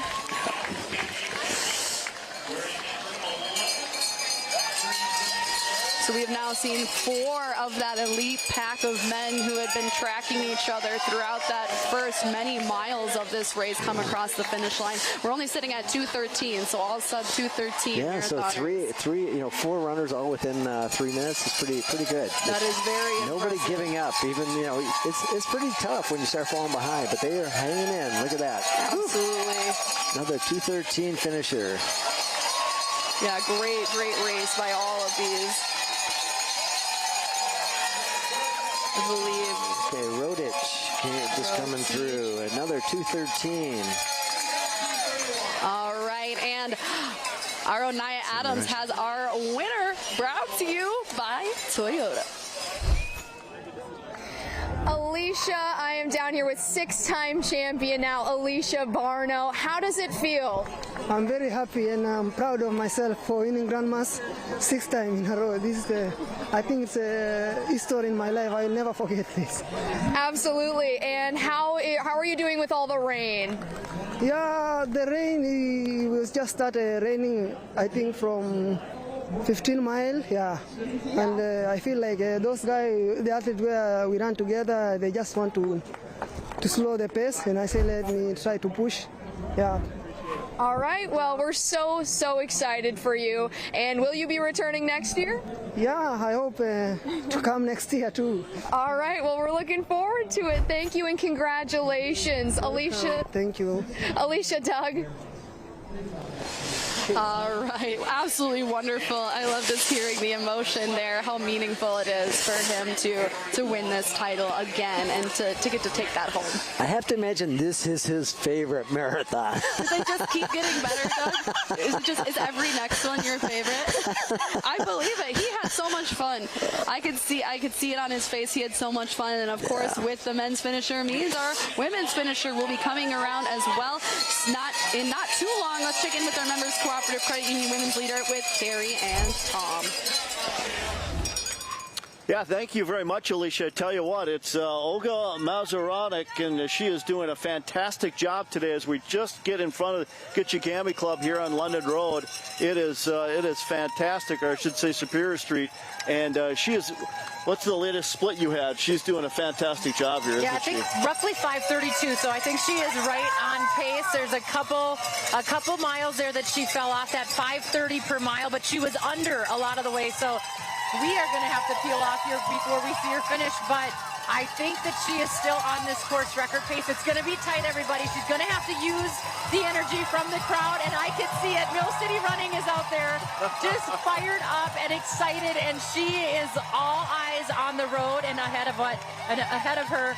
But she has been looking awesome. She looks really good. Right in front of Fitkers here, and well back in second place. Molly Bookmeyer is still in second, but well back behind Olga Mazuronic, making her debut here at the Grandmas Marathon, but has already done a successful race this year, second place at the LA Marathon this year, and a 2-time Olympian, and she first started as a race walker, so quite the career she has. And Carrie's going to get a split here in 5, 4, 3, 2, and the split for this mile, Carrie, is still around 5:30, everybody. So she's trying as hard as she can. We can see her checking her clock. She's looking at her watch. She's trying, and you know what? She looks phenomenal. I have not seen her grimace. I haven't seen her look like she's in pain. She's been shielding herself a little bit from the rain by going closer to the trees every single time she can. But now we're passing Fitkers, and she's pumped. You can see that. I'm sure she's run the streets here just with some shakeouts and things like that, so she knows she's getting close for home. 20 years ago, Carrie Tollefson, you won the U.S. Olympic trials. Oh, bite your tongue. And I am here yesterday. And I am here next to you and soaking this all in. And I know, as you mentioned, we don't have too much time left, but to successfully run at this level, at your level, and to have that lead that she has right now, to enjoy each and every one of those moments, right? You've won so many races. You also have to soak it in, don't you? You have to soak it in. You have to enjoy your success and hard work, Carrie. I mean, this woman right here, she is from Belarus. That's where she wants to live, but she decided she didn't like what her country was doing. And so she moves over here with her family. She sacrificed her shoe company. They've dropped her. She is now running in an Adidas kit, but she is sacrificed for this sport. She's sacrificed for her passion. And we are really proud of her today because she took off from the gun. Yeah. And she has risked everything, and she's been all alone, not on anyone's shoulder, not doing anything but running her own race and tackling this course, whether it's just to cross the line first or to set a new course record. Olga has been on a mission, and it's been really fun to watch. Molly Bookmeyer well back in second place, but as you mentioned, Olga from the start never trailed, and even when the rain or the light drizzle came, didn't slow her down. As you mentioned, the pace that she is on is incredible, maybe even record-setting, certainly maybe even a PR for her as well. Yeah, I think that she is actually on her PR pace. She's right around 2:23, but I think just celebrating every moment that she can be out here. Unfortunately, she will not be at the Olympic Games this summer, but she is going to be the Grandma's Marathon champion if everything goes perfectly for the next couple miles here. She looks like she is well within herself and just a great runner. Very comfortable. Yep, very comfortable. Arms are starting to go a little bit. You can see they're starting to get a little bit tight, but she is doing great. Lots of fan support here. That has not dwindled at all with the precipitation. 74 countries represented here in the 48th annual Grandma's Marathon. And tell you what, Olga has dominated this race and maybe even a record-setting pace by the time it's all said and done. We're going to have to bolt here in a couple of blocks, but just wanted to thank you and everyone to be part of this. And Olga has put on a show. Olga Mazuronik from Belarus will be your 2024 Grandma's Marathon champion unless something mystical happens between here and Lake Avenue and the finish line. But Carrie, dominate. The word dominate comes to mind. For sure. I mean, she's up about 3 minutes, and she is dominating, and she looks great. And everybody is so excited to see her run by. It's pretty awesome.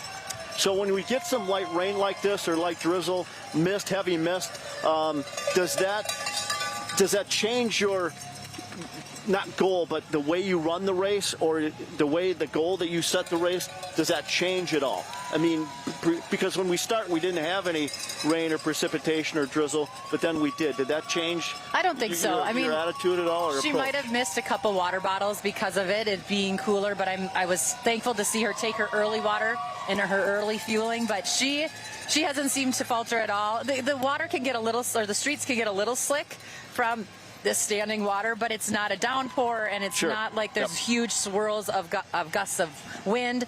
I think it's been a pretty good day. Well, and she's used to winning. Yes, 2018 European Championships in Berlin, she won that. Two-time Olympian. She's a race walker as well. And before I sign off, I guess, here in our next 2 blocks, kudos to all the volunteers, people that helped us out here with WDIO, everybody, the fans, the volunteers. This event is incredible because of the people. It's a community event that the world takes part in, and I got to do it with you, Carrie Tollefson, and I appreciate it very much. Well, it's been a blast, and I love coming up here every year. It is just this small town but big city feel, and everybody that loves to run is so excited to be here and to say they're a Grandma's Marathon finisher or half marathon or 5K. Shout out to all the 5K runners as well. They all ran great yesterday. How about the whippersnappers too, that's right. We can't forget about them. We are signing off here, I think, in the next block or two, but Olga Mazuronik will be your Grandma's Marathon champion in 2024 in the women's division. And we have one more split here. Yep. Let's hold on 1 second here. She's before coming we send up it on back. 25, everybody, and she is trying to close it in. She's going to go through in about 5:24. Here she comes. We're right in front. 2:16:54. Let's see. I think she's on that course record pace, everybody. Get ready to cheer her in. She's going right past us. We're going to sign off here, and wow, what a race, She's Carrie. a minute faster than the record. Let's go, everybody. Let's cheer her on to victory and her Grandma's Marathon debut victory for Olga. It is back to you, Alicia. What a race, what a day for Olga Mazuronik here at Grandma's Marathon. What a race is the way to put it. Thank you so much, Tom and Carrie. What an electrifying race for Olga Mazurani from Belarus. The emotion, what she has put her heart and soul, her training, her country, everything, and to come here at Grandma's Marathon and to make her debut and to come across not only a champion but a potential record holder. We are at 2:17:50, and she is roaring down this final stretch of this race course. Doug, what an absolute beast of a race for Olga. Alicia, and she's picking up the pace because she really wants. You know, now she wants that course record. Yes, so she's gonna do it. She's gonna push it so she gets that record. And we can just hear that roar of the crowd. It's great. From a mile away from where she is already. We cannot see her, but boy, do we know that she is on her way.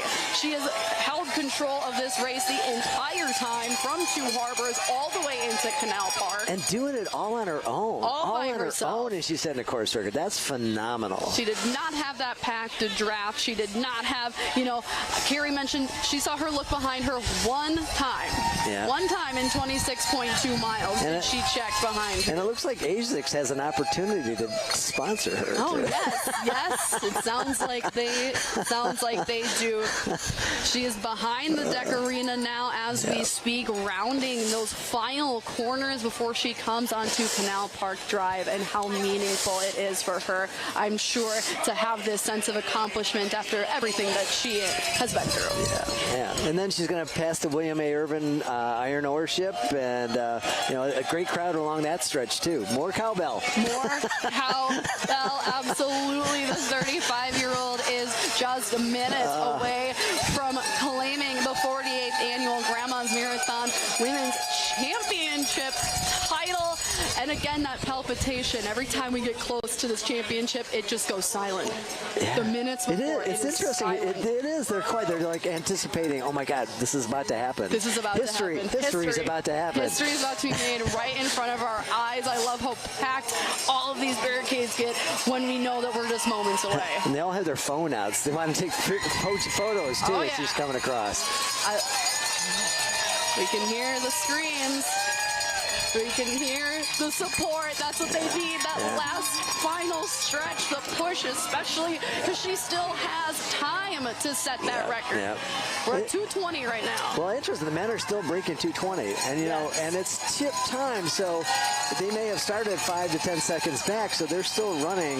You know, every elite runner's goal is to break 2:20, and so you're still seeing that happen right now. That's still absolutely amazingly impressive marathon. And Olga's personal record is 2:23:54. That was set at the London Marathon. She ran a 2:25:49 at Los Angeles, taking second place earlier this year. Another Los Angeles. And here she comes now underneath, right alongside that William A. Irvin, like you mentioned.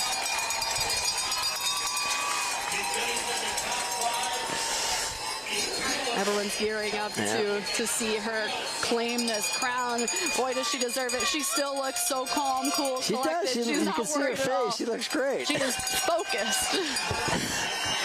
Railroad Street now. They make it look easy, Doug. I know. It looks effortless, but trust me, it is not. Oh, I believe they are working hard. But so much mental focus, too. You can see it. But they put, hundreds and hundreds of miles into their training, so for them, it's like she knows what she can do and what she can't do, right? So today, she's on it. All right, we are sitting at 2:21:40 right here at the finish line with our time on the clock. Soon be rounding that final stretch. All right, Alicia, what do we need? What's the course record here? Let's see.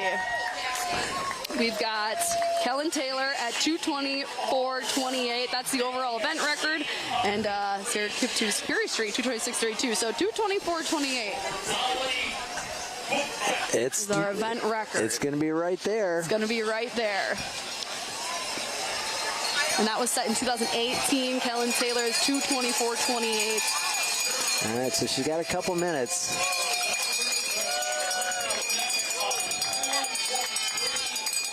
And it's less than half a mile to the finish, so it's gonna be close. It's gonna be close. Canal Park Drive. Let's see. I see the orange flag has gone up. The orange flags are up. Olga Mazuranek, seconds away from becoming the 48th annual Grandma's Marathon champion. Her debut, her first Grandma's Marathon race, and her first Grandma's Marathon title within her grasp.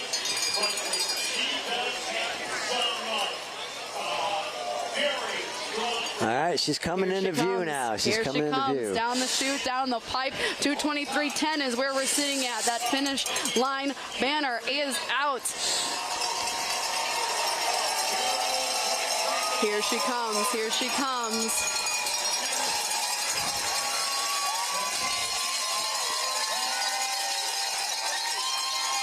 She's got to get here in about 60 seconds. Here she is, right over our shoulders. Finish line 2:23. Oh, yeah, I think she's going to be under 2:24. I think so. Here she comes. She's sprinting. She's sprinting. Look at her work. Look at her work. Look at that. Under 2:24. Oh, my God. Unbelievable. And there goes the banner. 2:23:50 unofficial time for the finish of Olga Mazuranek from Belarus. Her 2024 Grandma's champion, and that would break the event record. Awesome. You love to see it. You love to see it. We do. What an amazing race by Olga. It's her grandma's trying to talk to her.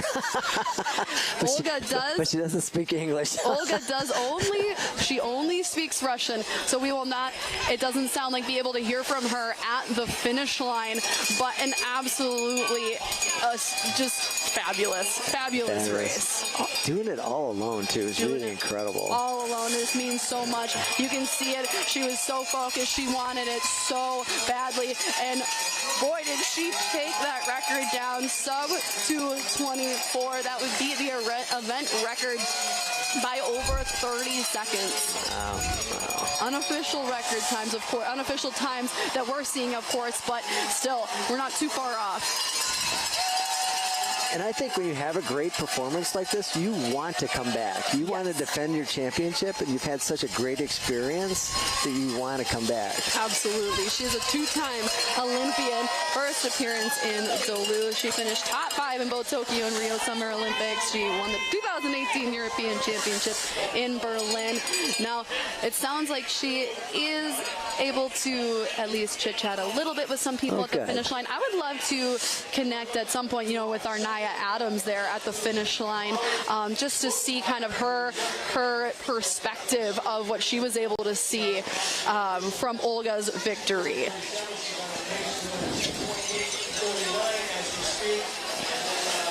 We'll maybe be able to connect with Nia in a little bit on what she was able to see there. But just from what we were able to see, I mean, what are your thoughts on her amazing championship run, Doug? Well, again, to stay focused that long, when you're all by yourself, you're in your head trying to think, all right, how do I stay motivated? How do I stay positive? Especially when you're pushing the pace. And again, we watch her and she looks effortless, right? She does. But you know she worked hard. She wanted that record, and to do it along the course all by yourself, and unfortunately she didn't have other men with her. She's blowing by the men on the course. That's so true. It sounds like our own Nia Adams is ready with her winning thoughts, at least, brought to us by Toyota.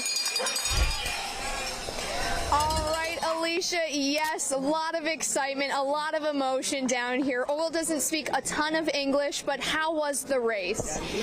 Oh, thank you so much for this race. Today, personal best and record course, of course. Yeah, I'm very, very happy. Thank you so much. I like it, and maybe I back next year.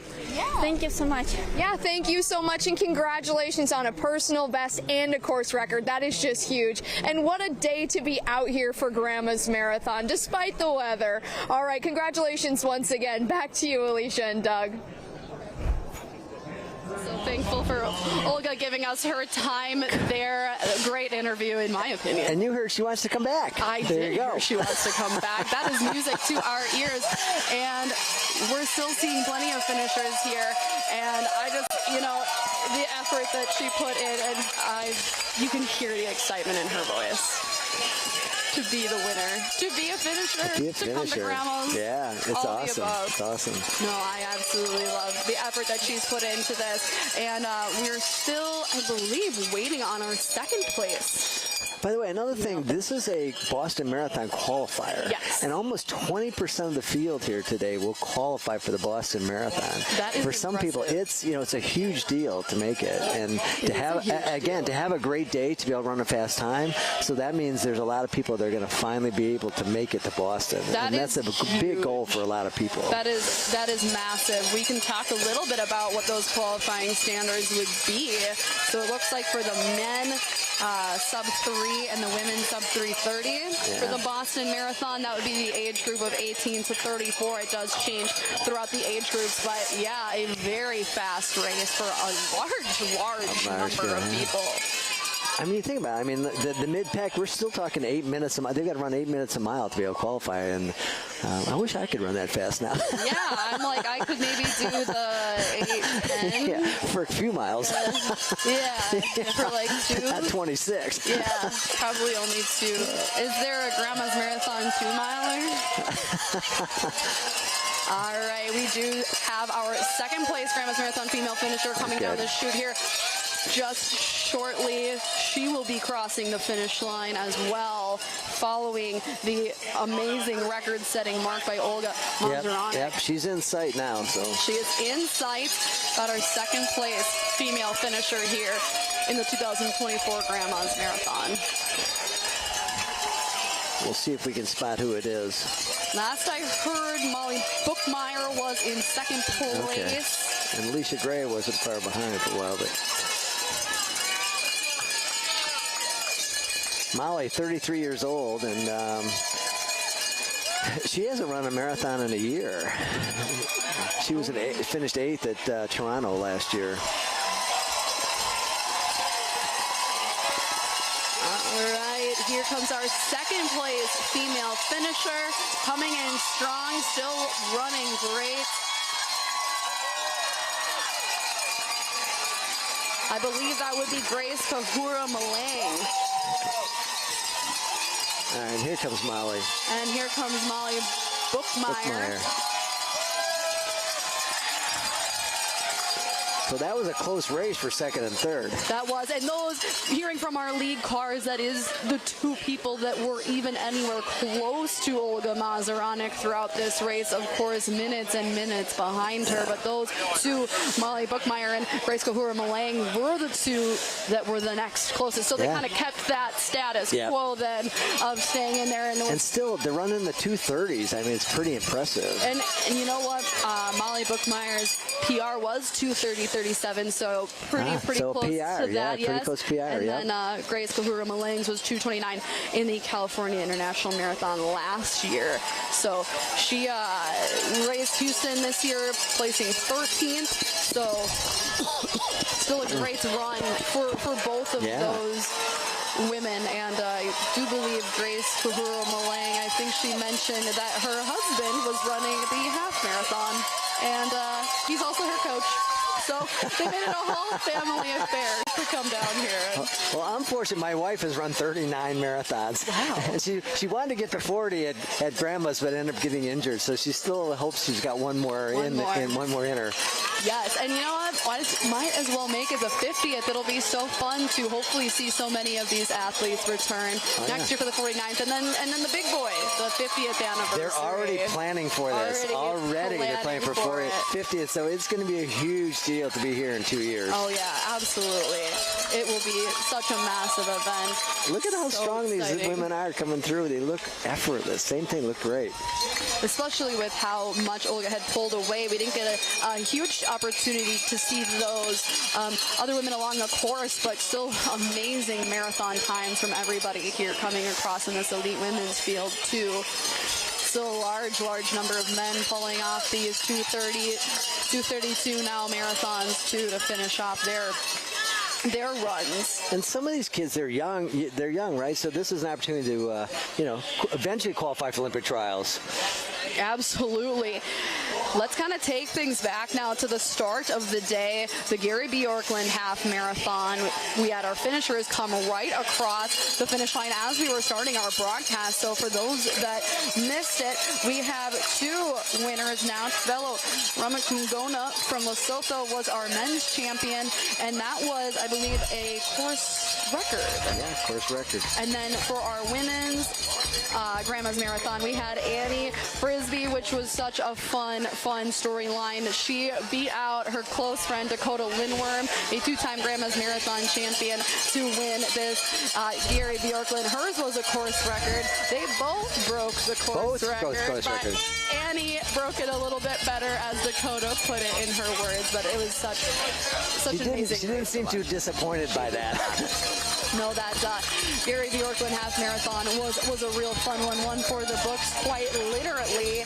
And then, of course, we have our wheelers field, and we had a couple names that, you know what, we did recognize. We weren't sure if we would be seeing brand new finishers here, but we got a couple people who we recognize, but a great one for Luis Francisco San Clemente, because yes, he had been here 5 times, but this was his first time winning it. So 6th appearance, first time winning the men's wheeler champion, Luis Francisco San Clemente from Colombia. He's 36. And then our women's victor is a repeat victor, Yvonne Reyes Gomez from Mexico. She's 51. This is her second Grandma's Marathon title. She took first in 2021, and it was her 5th Grandma's Marathon appearance. And that was a fun field to watch, too. And again, an international field. This really has the feeling, Yes, you have that local feel and regional feel and state feel, but then you've got this international feel. It's incredible. And she mentioned, the rain, it wasn't as bad as she feared in her post-race interview that we were able to do. And of course now, then following them, it was the full marathon for our men's racers. And it had started off as a pretty thick pack. It did. Of men. We had almost 10. And then it was, as Dick was saying, the yo-yo effect. People were coming back when they slowed up. Yep. So you never knew what was going to happen. So then, after that thick pack of men, it was Alicia Barno who well and far away just pulled away from everybody and handily won this race, was able to celebrate a couple miles later in the crowd. He was a cheerleader. It was like, I am winning my 6th Grandma's Marathon championship. Pull me in, fans. Yeah. So his 6th championship, and this was his, I believe, 8th Grandma's Marathon appearance. He's the event's all-time winningest runner with 6 titles. How could you not be? But in our post-race interview, he said he is coming back. Coming back. So let's make it 7. Why not? Who knows? And then if he does, he'll be 40 next year, which means he can join you as men's champions for 40 and over in the Masters, right? I'll be rooting for him. You'll be rooting I will. for him. I'll be rooting Absolutely. for him. It was such an impressive race when he was able to pull out of that really thick pack and take this Grandma's Marathon championship here, toss the arms up. It was a great moment, met by his friends, fans,